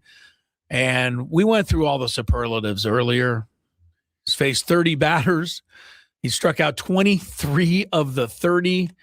Only 6 of the 30 have put the ball in play in fair territory. And he's walked 1 and given up that 1 hit. That's all from Mason Miller. And last night he strikes out the side. All 3 guys go by the way of the backward K. And it just looked futile. I mean, it's just these poor guys. They just had no shot. 2 of the 3 tapped their helmet as they were walking to the dugout to challenge, even though they knew that it was hopeless. The ball was right down the middle. They just couldn't swing at it. I look at those guys coming up to the plate, and I know they're major league hitters, and I know they believe in themselves, but in the back of their mind, they're like, how am I going to get on base? They can't think that way. Oh, I know, but then you see them strike out someone at 103 miles an hour. They're old, supremely confident guys. I understand that. I want to give the Mariners credit. In the previous game, 2 of the 3 hitters hit the ball, which is the only. That's the only time this year that's happened. Poor J.P. Crawford got sawed off to end the game. No, but how do you like that? They're the only team to do that against him. So you're saying they're good? I don't know, no, but I'm just saying that's something to hold your hat. Brandon wants to know, our guy Brandon from the chat, how close is he to a strikeout streak? I don't think he is. Well, he's not he's not. He struck out 3 last night, but only 1 in the previous game. So he's got about, he's on, but he got to 11, I think, once. Yeah. Estrada's got the 13 in a row. I would think that's in jeopardy. It's just in jeopardy. This guy's ridiculous right now. It's absolutely, this isn't supposed to happen. His slider, it's like Ben's gravity. It doesn't seem like it's real. I don't know. I'll be honest with you. That. I think what I would honestly think of doing, bunt. No, I don't think I could even bunt it. I think I would just try to time it in my mind and swing for a fastball and hope I hit it. Oh, yeah. I think a lot of hitters are doing that, which is why you see them miss the slider by 13 feet. Because they can't wait to recognize the slider. Yeah. They have to just swing hoping it's a fastball. I think Randy Rosarena was either last night or the night before. He was definitely looking for something else, and he just kind of shook his head because he got a fastball down the middle, and that's probably the only pitch he can handle. I do want to congratulate a guy by the name of Clay Meredith, who's being brought back to life by Mason Miller. Clay Meredith is the only Padre who's ever had more scoreless innings in a row. He's at 33 2/3. Mason Miller needs 3 innings to tie the record of Clay Meredith for the Padres. The all-time record is what we mentioned earlier, Orel Hershiser, 59 straight innings. We're getting away with ourselves now with Mason Miller, but we just don't see how he's ever going to give up a run. Don't you think that a closer has a better shot of scoreless inning record than a starter? That's a good question because Hershiser had 5 complete game shutouts. You'd think somewhere in there somebody bloop one in, or a guy would make an error, or home run. We're talking scoreless. That's not unearned. I mean, somebody could make an error or something. It does seem sometimes at 1 inning at a time it might be easier. It's also more pressure at the end of the game. It also means that you have to be on 35, 40 times in a row. It's true. Whereas Hershiser had to be on 5 or 6 times in a row. Yeah. So there's that part of it. I don't want it to end. I want him to just keep striking everybody out for now to the rest of the season. I think he will. And then they'll give the Cy Young to Paul Skeens anyway. They'll come up with some stupid asinine reason why Paul Skeens deserves it when Mason Miller, pitches 60 innings with this year without giving up a hit or something. And then you'll be like, nah, he didn't pitch enough. I have to go to Paul Skeens and his 9-11 record. That would be so fun for us personally, Chris, because then we're covering another record type thing if Mason Miller was able to do that. Yeah. I think we need to try to explain just how unlikely it is that he can keep this kind of thing up. Because I think most of us are falling into the trap of now expecting that this is going to just happen every time. Yep. This is not how it works. Yuli Gurriel did hit a 103-mile-an-hour fastball back over the fence last year against him, so it does happen. Yeah, but not yet. Not yet. Not yet. I don't know if it was Yuli Gurriel.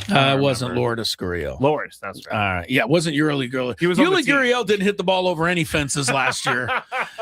He was on our team, and that didn't go so well. All right, we got the Big Five coming right up. Gwynn and Chris with Scraby and me in the Bill House studios, and Tony and Jesse in Anaheim looking for win number 9 in a row later. Ben and Woods on the Fan. Thank you for listening to 97.3 The Fan. Be back shortly. I would be back shortly if the thing will click. See, I'm clicking. I have no idea what's happening. It's not playing any commercials right now.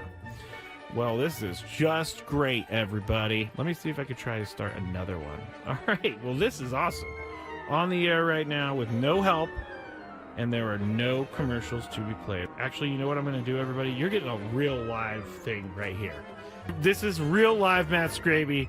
I'm going to have to restart Wide Orbit real quick, so goodbye, Wide Orbit. It's not even closing. I'm going to text Adam, and I'm going to say, Adam, I tried to go to break, and the commercials did not play, and the program won't shut down. Oh, you know what I'm going to do? I'm going to have to do some Control-Alt-Delete over here. Control-Alt-Delete. Okay, I got it. Task Manager. It's not coming up. There it goes. Task Manager came up, everybody. I have no idea. I'm way too generous with my stroke giving. Never mind. Are you really? Never mind. Wait. I did not mean for that to happen. I did not. That sounds like a promo to me. Scraby's giving out strokes. I can't wait to hear that one. I'm gonna laugh for a while on that one. Nate says, Scravy, maybe you should date her. You might be a generous stroke giver, but I don't think she really wants to leave her boyfriend for that. All right, that was good.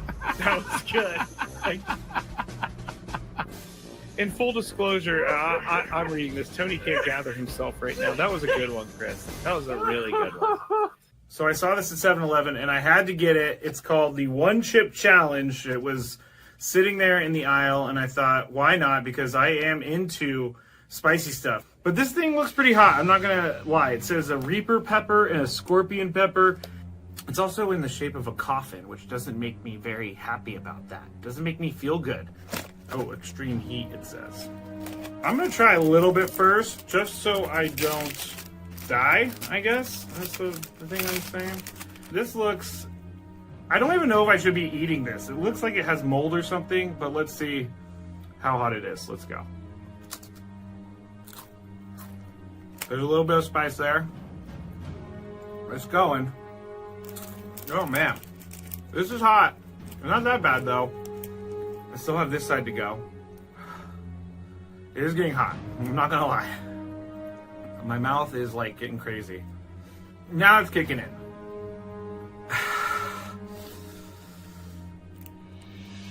I'm not sure if I'm gonna finish this. Honestly, it's getting serious. I gotta go with the milk. My mouth is dying right now.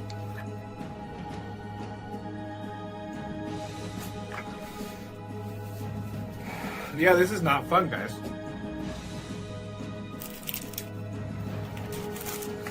Never gonna do that again because my mouth is on fire. Thank you for listening to 97.3 The Fan. Be back shortly. I would be back shortly if the thing will click. See, I'm clicking. I have no idea what's happening. It's not playing any commercials right now.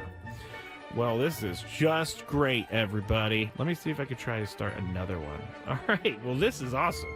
On the air right now with no help, and there are no commercials to be played. Actually, you know what I'm going to do, everybody? You're getting a real live thing right here. This is real live Matt Scraby. I'm going to have to restart Wide Orbit real quick, so goodbye, Wide Orbit. It's not even closing. I'm going to text Adam, and I'm going to say, Adam, I tried to go to break, and the commercials did not play, and the program won't shut down. Oh, you know what I'm going to do? I'm going to have to do some Control-Alt-Delete over here. Control-Alt-Delete. Okay, I got it. Task Manager. It's not coming up. There it goes. Task Manager came up, everybody. I have no idea. I'm way too generous with my stroke giving. Never mind. Are you really? Never mind. Wait. I did not mean for that to happen. I did not. That sounds like a promo to me. Scraby's giving out strokes. I can't wait to hear that one. I'm gonna laugh for a while on that one. Nate says, Scravy, maybe you should date her. You might be a generous stroke giver, but I don't think she really wants to leave her boyfriend for that. All right, that was good. In full disclosure, I'm reading this. Tony can't gather himself right now. That was a good one, Chris. That was a really good one. So I saw this at 7-Eleven, and I had to get it. It's called the One Chip Challenge. It was sitting there in the aisle, and I thought, why not? Because I am into spicy stuff. But this thing looks pretty hot. I'm not going to lie. It says a Reaper pepper and a scorpion pepper. It's also in the shape of a coffin, which doesn't make me very happy about that. Doesn't make me feel good. Oh, extreme heat, it says. I'm going to try a little bit first, just so I don't die, I guess. That's the thing I'm saying. This looks... I don't even know if I should be eating this. It looks like it has mold or something, but let's see how hot it is. Let's go. There's a little bit of spice there. It's going. Oh, man. This is hot. It's not that bad, though. I still have this side to go. It is getting hot. I'm not going to lie. My mouth is, like, getting crazy. Now it's kicking in.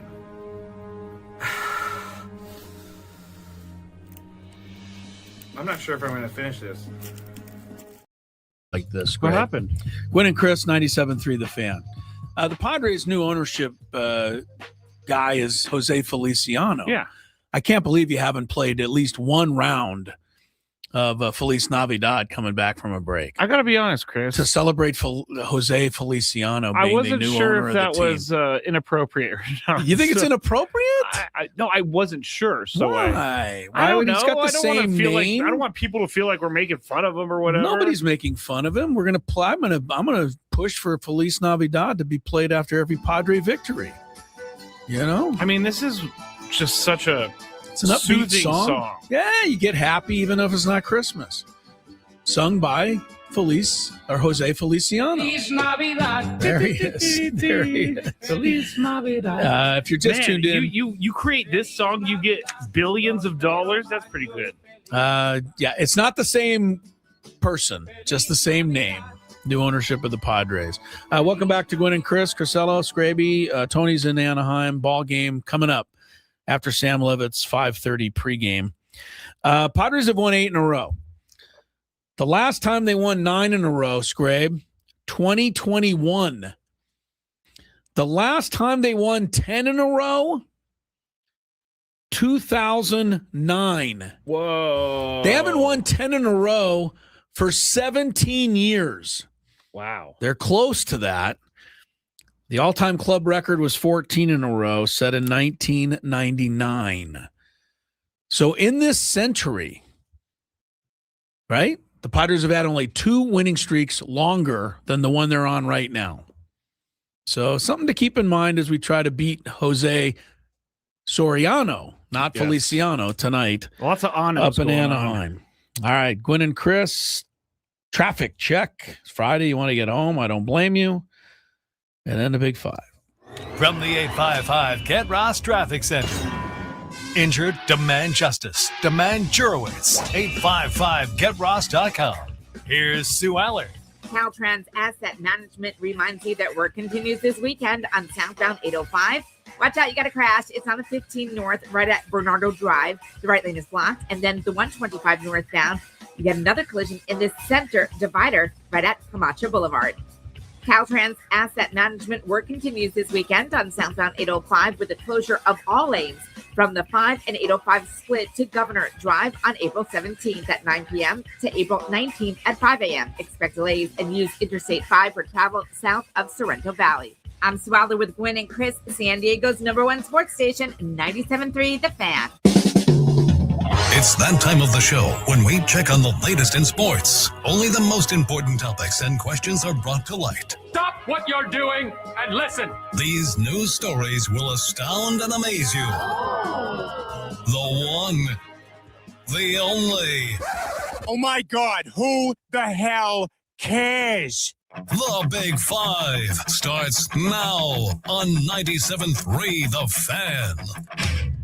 And all guests on 97.3 The Fan join us on the SDCCU Fan Hotline. It's not Big Bank Banking, it's better. And this morning, AJ Preller joined Ben and Woods for the Management Report presented by SDCCU. Again, it's not Big Bank Banking, it's better. It is better. And thank you, Chris. You're welcome. And they asked him a bunch of questions about the new owners and everything like that. So here is one that I thought was a great question. What would you tell, or what would AJ Preller tell a new owner that he needs to know about this team? Coming in with the Padres. That's a good question. Yes. Who thought of it? I don't know. I bet you Paul thought of it and gave it to Woodsy. No, if it's anything like our show, it was not me. It was definitely not. It might have been Paul. Here's what he said.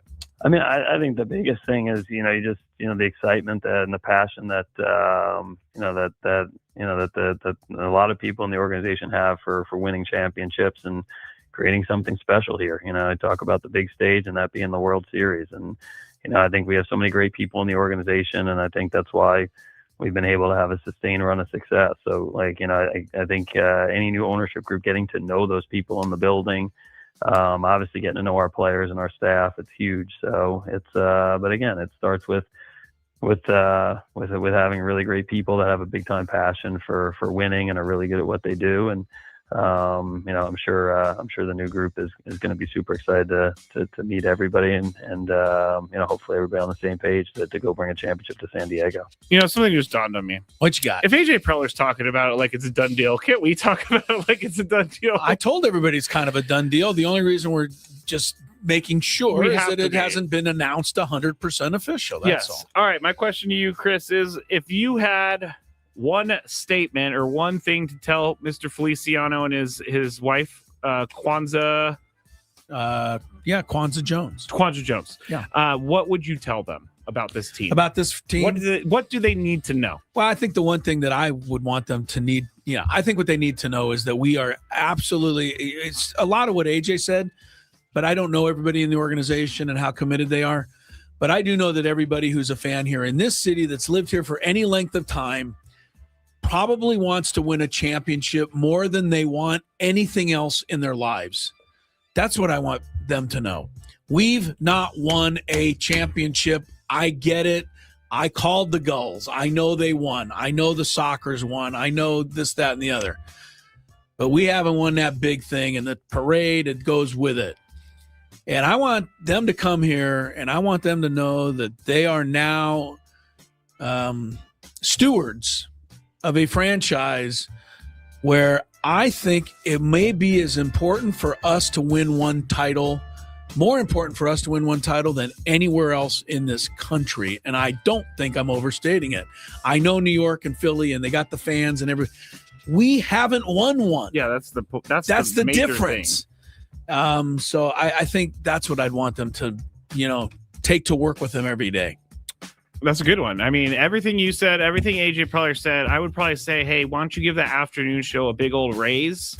Because we're promoting the hell out of you. I would say if you treat us well, and when I say us, I mean the fans, we will treat you well. That's all. It's as simple as it is. If you put some money into this team, if you act like you care about this team, this city, this community, then people will return the favor, and they will care about what you are supporting in the city, and they will do things that you are behind. So just treat us right, and we'll be good. Everything will be fine. Okay. Number 4. The Minnesota Vikings could look completely different next year, and it's going to be in their quarterback room because, last year J.J. McCarthy was not great, and one NFL insider has connected the team to a trade with the Cincinnati Bengals for Joe Burrow. Sports Illustrated's Grant Cohn says a source told him that the Vikings are preparing to offer McCarthy, edge rusher Jonathan Greenard, and 2 first-round picks to the Bengals for Burrow. The report also states if they can't get Burrow, they're going to try for a reunion with Kirk Cousins. What? I'm up for. I was waiting for your reaction. Yeah, I wasn't really paying attention, but I'm up first. Is it safe to say the Vikings are not thrilled with J.J. McCarthy? Yeah. Why are they so off? They loved him the first year. They saw him play. Okay. We both said this, Chris, when he was drafted as high as he was. We said this is probably a bad pick because we didn't see it for him in college. He hasn't shown it in the pros. If they can acquire Joe Burrow for J.J. McCarthy, an edge rusher, and 2 first-round picks, Kevin O'Connell might go to Cincinnati and pick Joe Burrow up by himself because that would be done in a heartbeat. I just don't think the Vikings like J.J. McCarthy. I think they see the writings on the wall. I think they see that he's just a backup. So I wouldn't be surprised if they moved on. Chris? Wow. I think you're giving up too early on. Maybe JJ. I am. I could. I thought he showed a little magic, not a lot, but some that first year. And I have a lot of belief in Kevin to work with him. And I certainly wouldn't go back to Kirk Cousins. You already know what you're getting there. It's even the point. Yeah, please. Our resident Viking fan, or person who speaks for Vikings fans, her husband's a Vikings fan. Right. She says, "Do it, Vikes," which tells me that no one wants JJ McCarthy anymore. Yeah. All right. Well, I kind of think he's got anyway. You want him as the quarterback of the Dolphins? I'll say it this way. I have just as much faith in him as I do in Malik Willis. What has Malik Willis done except for have 2 good games like after the season was over? I don't feel much more confident about him. All right. I mean, if I'm wrong, I will sit here and say I'm wrong. Yeah, you might be. But if the Vikings can get Joe Burrow, do it. Well, of course. So would the Dolphins take Joe Burrow in it. But they're not even in the running anymore. No, they don't have anything to give up. They've already convinced. They do have 2 first-round picks in this year's draft. Yeah, but they're not going to go there. Number 3. All right, so there has been a video going around of Seattle Mariners reporter Angie Mentink. And after the Padres came from behind to beat the Mariners on Wednesday night, and the video caught her asking AI on her phone for, quote, good questions after a tough baseball loss. So someone behind her was videoing her doing this on her phone. By the way, the person who put this video up is now on private on Twitter and all this other stuff. You do things like this. You video people over their shoulder and you put it on the internet. People aren't going to be happy about it. That's not what the question is. Fans, of course, are roasting the reporter, and reporters are defending her. So, Chris, I think we're going to have very different opinions on this. Is it okay to use AI for ideas?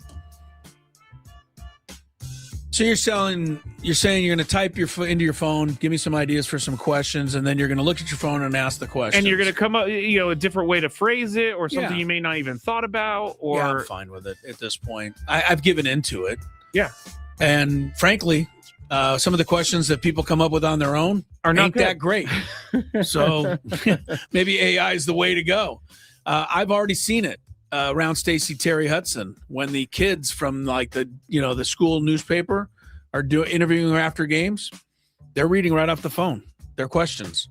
I don't know that it's AI, but something's there that they're reading.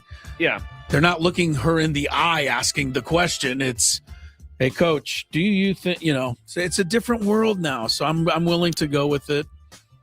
What's your opinion? Are you different? My opinion, no. Okay. I thought you were going to say no. My opinion is AI like this is okay. You're not stealing anything. Sometimes when I wake up in the morning and I don't have Padres topics, I do go to Google Gemini and I say, what's the biggest Padres topic of the day? I already know what they are, but it helps me to see it and to see the breakdown, and then I can take notes off of that. This AI is really useful to help with work and to help with different things. It's the generative video AI I don't think is useful at all. I did see this part of the story too. Andy's telling me on the chat, but I wasn't sure, so I didn't bring it up. But it is coming out more. She had a stroke a few months ago as well. So people are saying that could be a reason for her to use AI. Bottom line, I got no problem with it. Yeah, bottom line. I really don't. And it's all the people who don't know what is happening in the dugout or in the rooms after you. I don't know what else to say about it. I think this is wrong to get on this lady for this, because yes, it looks weird to type in good questions after a tough baseball loss. But if it comes up with something great, then who cares? Agree? It's there. It's available. Okay. Sorry, I felt strongly about this. I felt bad for this reporter because no one should be videoing you over your shoulder. Number 2. People just worry about your own business. Seriously. That's in general. In general, you're right. In general. Worry about your own business. Let everybody else take care of their own business. We'll be a whole lot better off. I don't know who this kid is that put this up, but he put it up. It got snatched up by Barstool. And you know what? People weren't happy with this kid for videoing her over her shoulder. And now he's all private on Twitter. You know what? Deal with it. Wide receiver Zay Flowers believes. What number is this? Number 2. Okay. I don't know why I needed to know, but okay. For some reason I wanted to know. You're like, when are we getting out Where of this segment? Here? Yeah. Wide receiver Zay Flowers believes the change at head coach is going to change the Baltimore Ravens' health issues. On a recent episode of 4th and South, which I know you listen to every single week, Chris, Flowers claimed that the tough practices by former coach John Harbaugh led to more injuries, especially by the end of the season. He said this, quote, full pads all the time. However, many practices and pads you can get, every single one. We're doing one-on-ones week 17. Low key, that's why we had a lot of injuries, because of how we practiced, end quote. I'm up first. Are the Ravens struggles because of practicing in full pads all the time?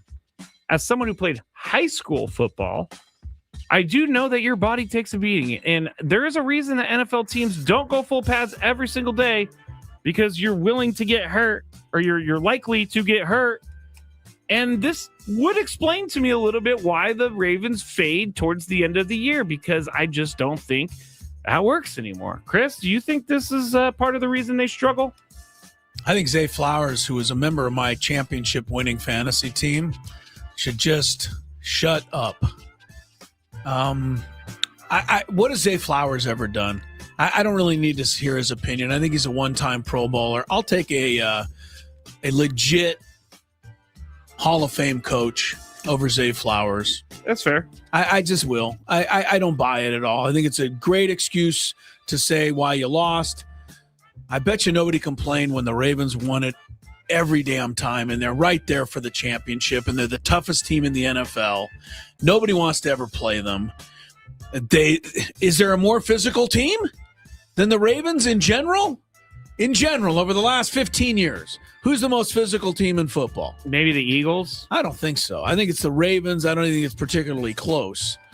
And this is probably why. By the way, the Ravens have brand new helmets and jerseys that came out Yeah, I haven't actually seen them yet. Do they look okay? I get used to them. Oh, man, I got to go look at these then.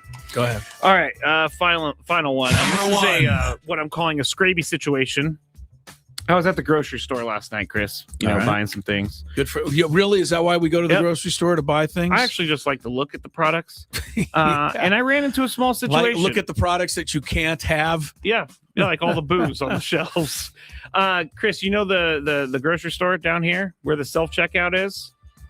Next to the Starbucks in the store. Vaughn's in there? Yeah, it's Vaughn's. Yeah, okay. You know where the self-checkout is. Right. So I was walking over there, and there was only one self-checkout machine available. Okay. But I maybe got there a half step sooner than the person next to me. Okay. But I just dove in there. I didn't even care. I just cut them in line, I guess you could say. I cut them off a little bit. They gave me a dirty look, and then they started tapping their foot behind me. So I didn't do anything about it. I had 7 items. This other person looked to have maybe 15 or so. So, Chris, because I was there like a half step sooner, does that mean I get the right of way? If you say so. I mean, I wasn't there, but I'm assuming. Imagine yourself. You're sounded coming like you're right away. Sounded like you had it. Because sounded I like kind the of got person there was first. being a little bit tapping their foot, huh? They were tapping their foot. This was an older person. I think they were very angry that I just didn't do the whole thing where, you're an older person. You can go ahead of me. I believe in manners. I will give up my seat for people. You don't believe in manners. I will open doors for people. But when I'm getting in this self-checkout when you're the guy, line, you're the guy. It's your turn. You're getting it. I probably would have let him go unless I was running very late, which I often am. You know where I go before the show almost every day is our 7-Eleven over here. Yes. I want to thank everybody. By the way, Scrape, if you ever wonder why I'm late every Wednesday, it's because Wednesday is lottery ticket buying day. Don't. God, do I hate being at 7-Eleven behind you people. I now have to wait for you to, experience your gambling issues and problems by buying stupid lottery tickets. I love it when the lotto people turn around. They go, sorry. No, there's no Many sorry. of the people don't even say sorry. Many of them do not. They stand there and they read off all of their... And then they go look at the scratchers and they're like, can I see number 10? No, I don't want this one. Come on. That does really bother me. Stop buying lottery tickets, you dummies. That really, really, really does bother me. I know there's somebody right now that's going to say, but I'm going to win $38 million. And I'm going to say, if you do, give me some money. No, you're not. No, you're not. Walker Buehler will be on the show in the next half hour. 97 Big Fan. To the year to the big.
And for the Padres, they have won 8 in a row, 11 out of their last 12, a 7-0 homestand, capped off by Mason Miller's 6th save of the year, in which he strikes out the side.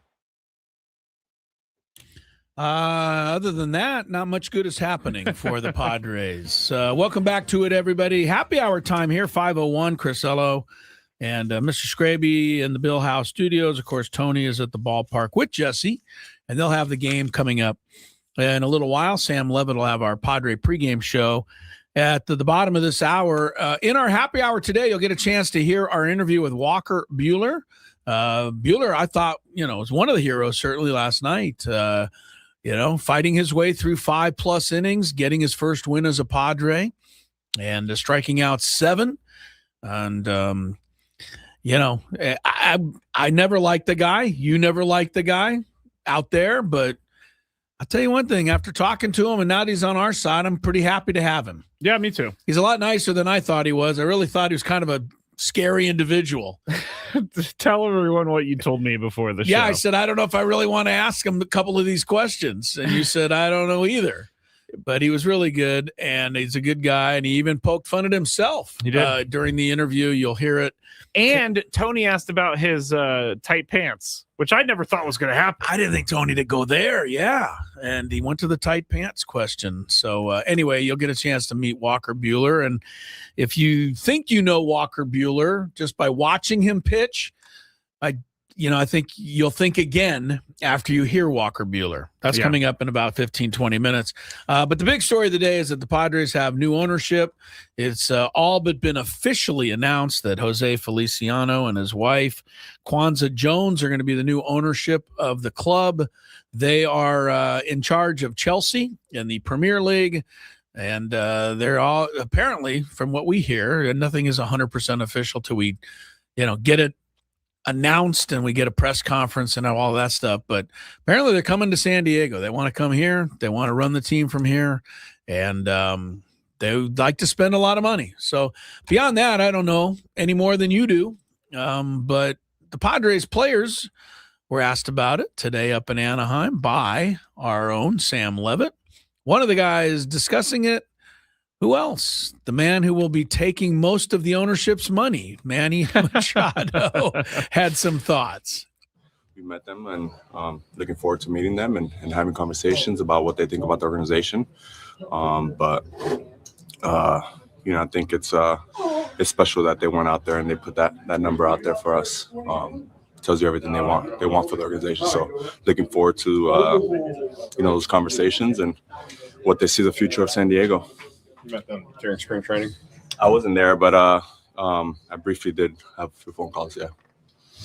What do you just know in general about this group and what they've done with, I guess, just soccer or other things? Yeah.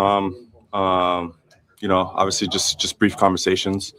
I think, ultimately it's just the same thing when I signed here 10 years ago and, built relationships with Ron, built relationships with Peter. I think, this falls under that same tree, just looking forward to a long relationship and what's best for the ball club. At the end of the day, I think, that's what we want here is what's best for the San Diego Padres and this organization and how can we get to where we want to get to, which is to bring a championship to the city of San Diego. And, that's a big stepping stone, $3.9 billion. I'm excited. Initial reaction when you saw the number? Surprise or?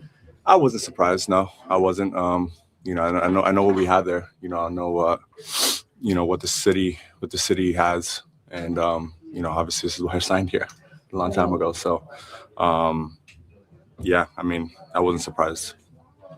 Manny, I think Artie Moreno is the one Latino owner in Major League Baseball. What does it mean to have a second one? That's huge. That is wow. That's unbelievable. Having another Latin come and be a part owner, be a part of that. I think that's, tells you a lot about where baseball is heading. And, blessed to have another Latin owner that could come here and bring that Latin culture to obviously San Diego, who already is a big part of the Latin community. I know he's going to bring a lot of great things to the organization and to the city itself and his wife as well. So, I think, they're going to be very great for, the city of San Diego. Manny's happy. I'm happy. It does sound like he's happy. Well, he should be happy. I mean, just think how much money they're going to be giving him. Oh, well, a lot. Part of the a lot. Give him a lot. A lot. Give him a lot. He's just happy that they found an owner that could pay his salary. Right. If they announced the new ownership of the Padres, Chris Ello and Matt Scraby, Manny would start getting very worried that we're not going to be able to make the payroll that he needs us to make. Sorry, Manny. Manny. Your paycheck's going to bounce this It's Friday. going to be a little light. It's going to be a little light. If you want more reaction, Xander Bogaerts and Jake Cronenworth also gave reaction to Sam Levitt up in Anaheim. So you can go to our Twitter at 97.3 The Fan SD and see those reactions as well. All right. We are 6 days away from the NFL draft. ESPN is driving me crazy with all their idiotic draft coverage, most of which is people picking who's going to draft who. And we understand what they, throw at the dartboard that is. So that's still 6 days off. The other thing that ESPN is driving me crazy with the last couple of days is their coverage of WrestleMania. All of a sudden, this has now become, mainstream. This has been like this for years. Has it really? Yes. Well, I'm just getting into it. So this is WrestleMania 42, and it's going to be at Allegiant Stadium in Vegas. I got to believe they'll have 60, 70,000 people or more. I went back to WrestleMania 1, where it all started. Where was the main event? I'm going to get to that. Okay. The very first WrestleMania 1 was 41 years ago. In 1985, it took place at Madison Square Garden in New York City. It had 19,121 in attendance. Sorry, we need music. If you smell what the Rock is cooking. Thank you.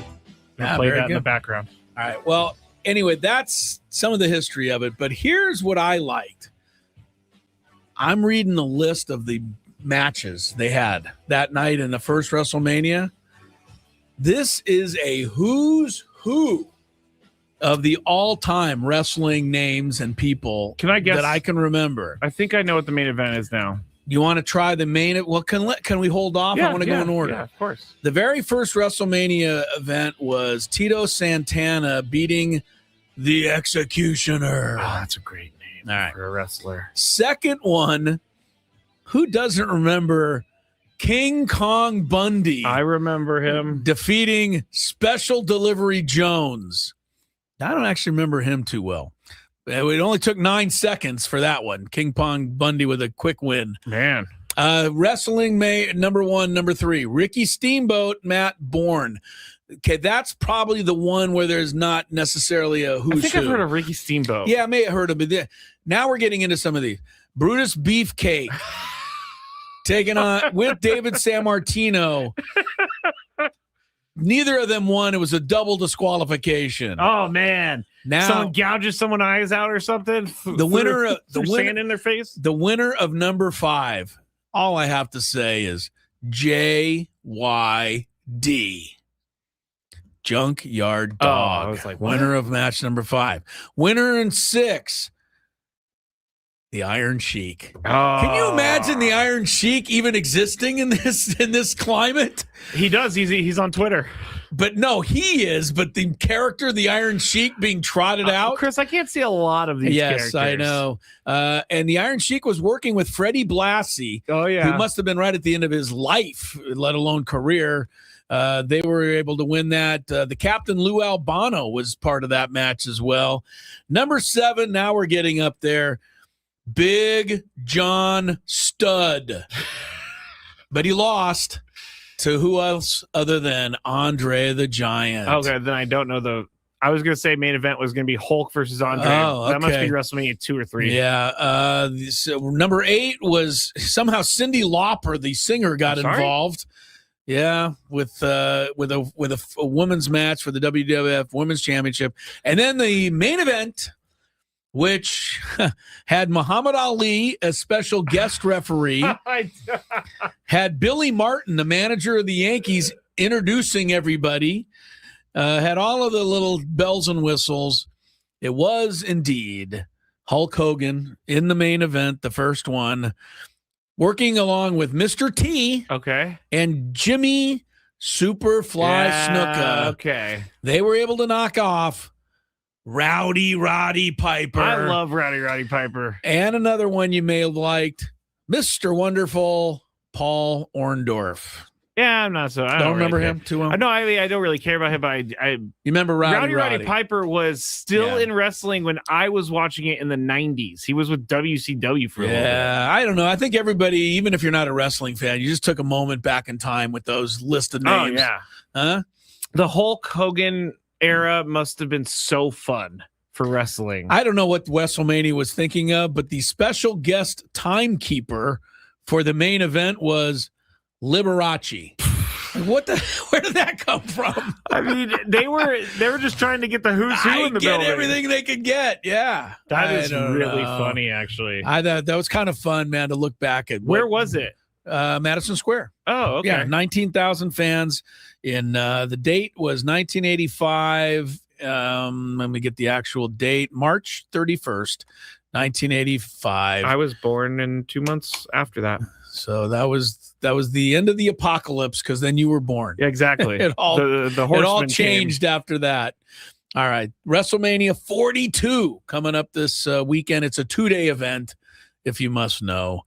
And it is, yeah. I don't know anything more about it other than that. When we return, Walker Buehler. You're going to like him a lot more than you think you do. It's After Traffic on Gwynn and Chris. From the 8-5.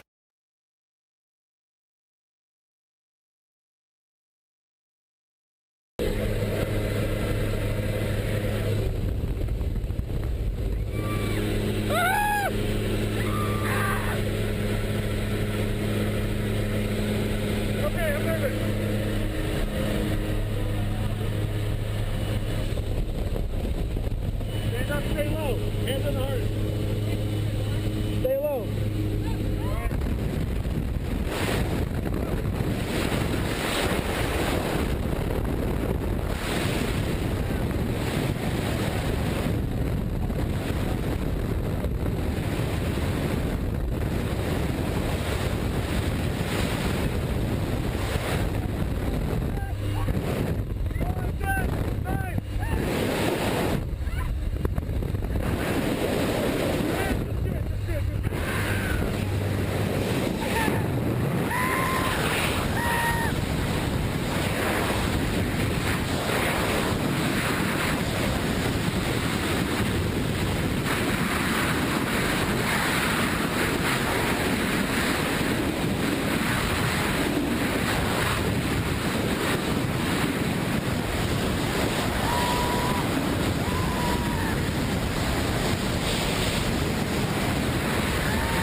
Typical tandem student right there. I tried.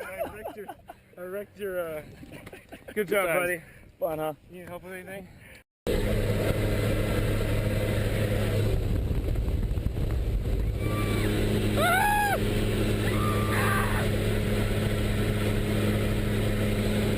Okay, I'm nervous.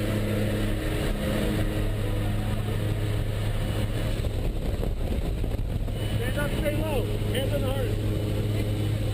Stay low.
Final segment, and all we have time for is to let you hear Tony and I interview new Padre pitcher Walker Buehler, coming off his first win as a Friar last night.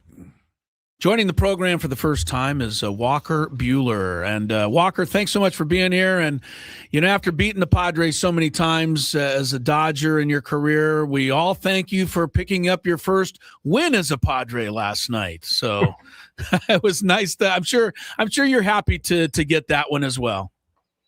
No, obviously, a good step in the right direction of, new team, new organization, trying to kind of be one of the guys, and to go out and pitch well, I think is the first step in that direction. And so, obviously exciting. Walker, we went into, when you got to spring training, you talked a lot about, pitching through some of the pain that you had to pitch through and really not really feeling normal until right before spring training. Just talk about that process this offseason, having to kind of try to fix whatever needed to be fixed from a mechanical standpoint, but in terms of health, pitching through kind of the pain part to get to this position you're in today.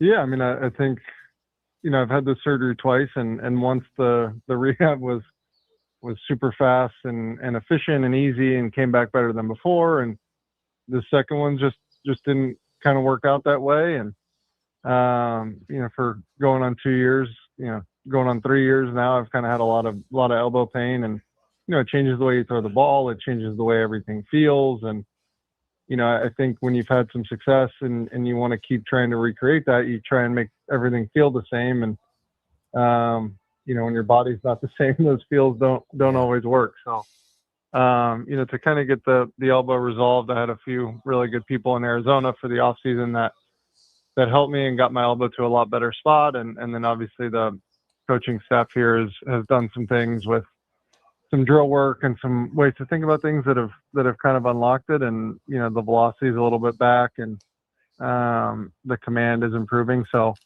I think it at least gives me a chance to feel like I can go out there and help us win games. There's no question. Walker Buehler, one of the great competitors I think we've seen in Major League Baseball. When it comes to a guy in the middle of the diamond there holding that baseball, it's nice to have you on our side, Walker. And I try to ask questions that some maybe you haven't always gotten before, but it's almost impossible to ignore your incredible competitiveness and your streak of being there and just fighting for everything. And kind of give us, if you can, a little idea where some of that might have been born from, and how you've kind of worked with that during your career, and maybe how you've even tried to harness some of it so that it doesn't get the best of you at times. Yeah, I mean, to be fair, I think when I was a kid, I was always pretty small, and so you're always looking for an edge, and for me, I think that was being competitive, and Vanderbilt where I played college was hyper competitive and big recruiting classes. And, that was kind of expected. I think we had 25 guys or 30 guys or however many guys you have on a college team these days, but all of us were competing for exposure and time on the field. And there was a standard in terms of how we went about competing. And so I think there's a little bit of the natural kind of inclination to be like that as well as kind of learning, how that can be done the right way and do it mentally where you're still clear and kind of still giving yourself a chance to win as opposed to kind of spiraling out of control. And, it's definitely, I don't want to say it's hurt me in the past, but it definitely gets in the way at times. And there's some stuff that I would have loved to have not done on national television in my life. But at the end of the day, I think that's kind of part of doing the stuff that I want everyone to see on TV. Right. So, yeah. No, I think it's important. And I think it's important to be yourself. Right. I think that's a huge part of this organization and this staff, especially is, if you make a big pitch, let everybody know and enjoy it. And, we work really hard and not everyone wants to walk off stoic all the time or come off and, wave to the crowd and do all that without, if they're a little pissed off, that stuff happens. And I had a good glove throw last night, but these things happen. Yeah. How's the glove, by the way? Do you need to get it restrung or are you okay? No, you know what? Maybe a few years ago, if I was throwing a little harder, it would have done some damage. Walker, speaking of your velocity, and this is the part that is still mind blowing to me. I mean, Ruben Ebla and yourself seemed almost positive that you'd be able to add some MPH as this thing kind of worked itself out. Is that a byproduct of the technology, or is that a mechanical deal where you knew once you got right, you'd be able to add a couple miles per hour? Because we've seen it over the last two games, and it's hard to not notice that your outings have gotten better with the velocity change. Yeah, we did some drill work, Ruben and Chris and all of us out there in Boston, actually, before my bullpen in Boston. And the first two innings, I threw the ball really well and then kind of lost the feel for what we had really put in a couple days before. And now we've got two turns of doing this drill work and kind of creating these certain feels. And I think I just got super, super pushy and largely it's from trying to protect your elbow, right? I think it's kind of counterintuitive, but for us, if we can get our elbow out in front, sometimes we can kind of know when pain is coming or protect it a little bit. And so getting back to a spot where I'm really launching my whole arm and trying to throw the ball hard with my arm as opposed to just with my wrist, I think has made a big difference and the command has improved. I think I've always been one of those guys, the bigger, the harder I'm throwing, typically the better command I have. And, I think there's some mentality stuff in that, but also when everything's synced up. And so I feel like, my throw is best when I'm trying to make 95% throws all the time. And luckily I've been able to kind of find a way to do that. Walker Buehler, excited to have him here in San Diego and great to have him on the program. Our Friar Friday guest brought to you by the SDCCU Fan Hotline. It's not big banking, it's better. And real quick, Walker, your World Series exploits are pretty well known, but I'm going to remind everybody out there in case they've forgotten a little of it, 19 innings in the World Series. You've allowed one run. You got the couple of wins. You had the save to end the World Series a couple of years ago against the Yankees. What's more exciting for you, that experience or watching one of the horses that you co-own win the Breeders' Cup Classic in 2020? Walker's from Lexington. He is a big horse guy. I only ask this because I have a friend who owns a horse, and I've been with the guy when he's won races before. That is a pretty big high as well. So where did that come in? Well, luckily I got to do both of those in the same year, which was a pretty good year in 2020. Yeah. But no, you know what? Alex Bregman and I co-own a horse, and his first time out for us, he won, and that was a really, really cool experience for us, kind of being more involved. But it's hard to beat raising a trophy, I'll tell you. For sure. Walker, I got a fun one for you. I noticed the pants are a little loose these days. Are we going to ever get back to the painters that you had on, a few years ago, where it looked like they were glued to you? You know what? I've tried, man. I think this Nike Fanatics Majestic stuff, I think they outlawed the pants that I used to wear, to be honest. Like the good snug fit, that's all. Hey, Walker, man, so great to have you on the show. I mean, been watching you and appreciating you from afar. So great to have you in San Diego, and appreciate you coming on the show and being so gracious. And good luck the rest of the way. Look forward to catching up with you again. Thank you, Walker. We're happy to be here, guys. Thank you. You got it. There he goes, Walker Buehler. Padres. I forgot pitcher. to put my little bat thing at the end. Yeah. There's Walker. That was good. I liked it. And Me he too. sounds like a lot nicer guy than I thought he was. Because I saw the video of him throwing the glove into the wall last night. And I thought, man, You weren't offended like some other people out there? No. I've done the same thing, Scraby. I mean, come on. Haven't we all? I've thrown a hand of, like a hand of 5-card draw, cards across the room. You know what I mean? Like we have frustrations that we care. We do. What's the matter with caring? There's nothing wrong with caring. So nothing wrong with caring. I didn't get that. People being Scraby and I have done it like the deepest dive in history while we've been sitting here on the history of WrestleMania. I don't know. It's just totally taken me over. But I did notice that our local hero, Rey Mysterio, is he's in one of the matches this weekend at the big WrestleMania. So good luck to Rey. And you explained it to me. He's in a ladder match. Oh, I love the ladder match. Yeah, he's in there with like 5 other guys. How does the ladder match They work? hang a belt like, say, 20 feet above the ring, and then they have a ladder, and they have all these guys fighting, and then you have to set up the ladder, you have to climb the ladder, you have to get the belt, and you have to I think once you release the belt, it's yours, but then the other guy climbs the other side of the ladder, and then they're punching each other on the top of the ladder, and then sometimes they suplexes. Sometimes they sweep the ladder out from under you. Yeah, and then everybody falls, and they fall onto like the announcer's table. It's amazing. I remember when I was a little kid. I mean, I think we all have done a little wrestling, probably some more than others. Or watch this stuff, some more than others. I remember they had one time at the Olympic Auditorium. I don't know who it was in LA, but the loser had to burn his shorts in the ring. And I always wondered about how that worked. Never heard of that. Yeah. But they came up with everything. I guess that meant that the loser had to retire from wrestling. And yes, a good old retirement match. Right, the old retirement match. But in a show of faith, they had to burn their shorts in the ring. I always hoped that the guy at least got to go back to the locker room and change shorts before they had to burn them. But I don't know. Sure. I don't know.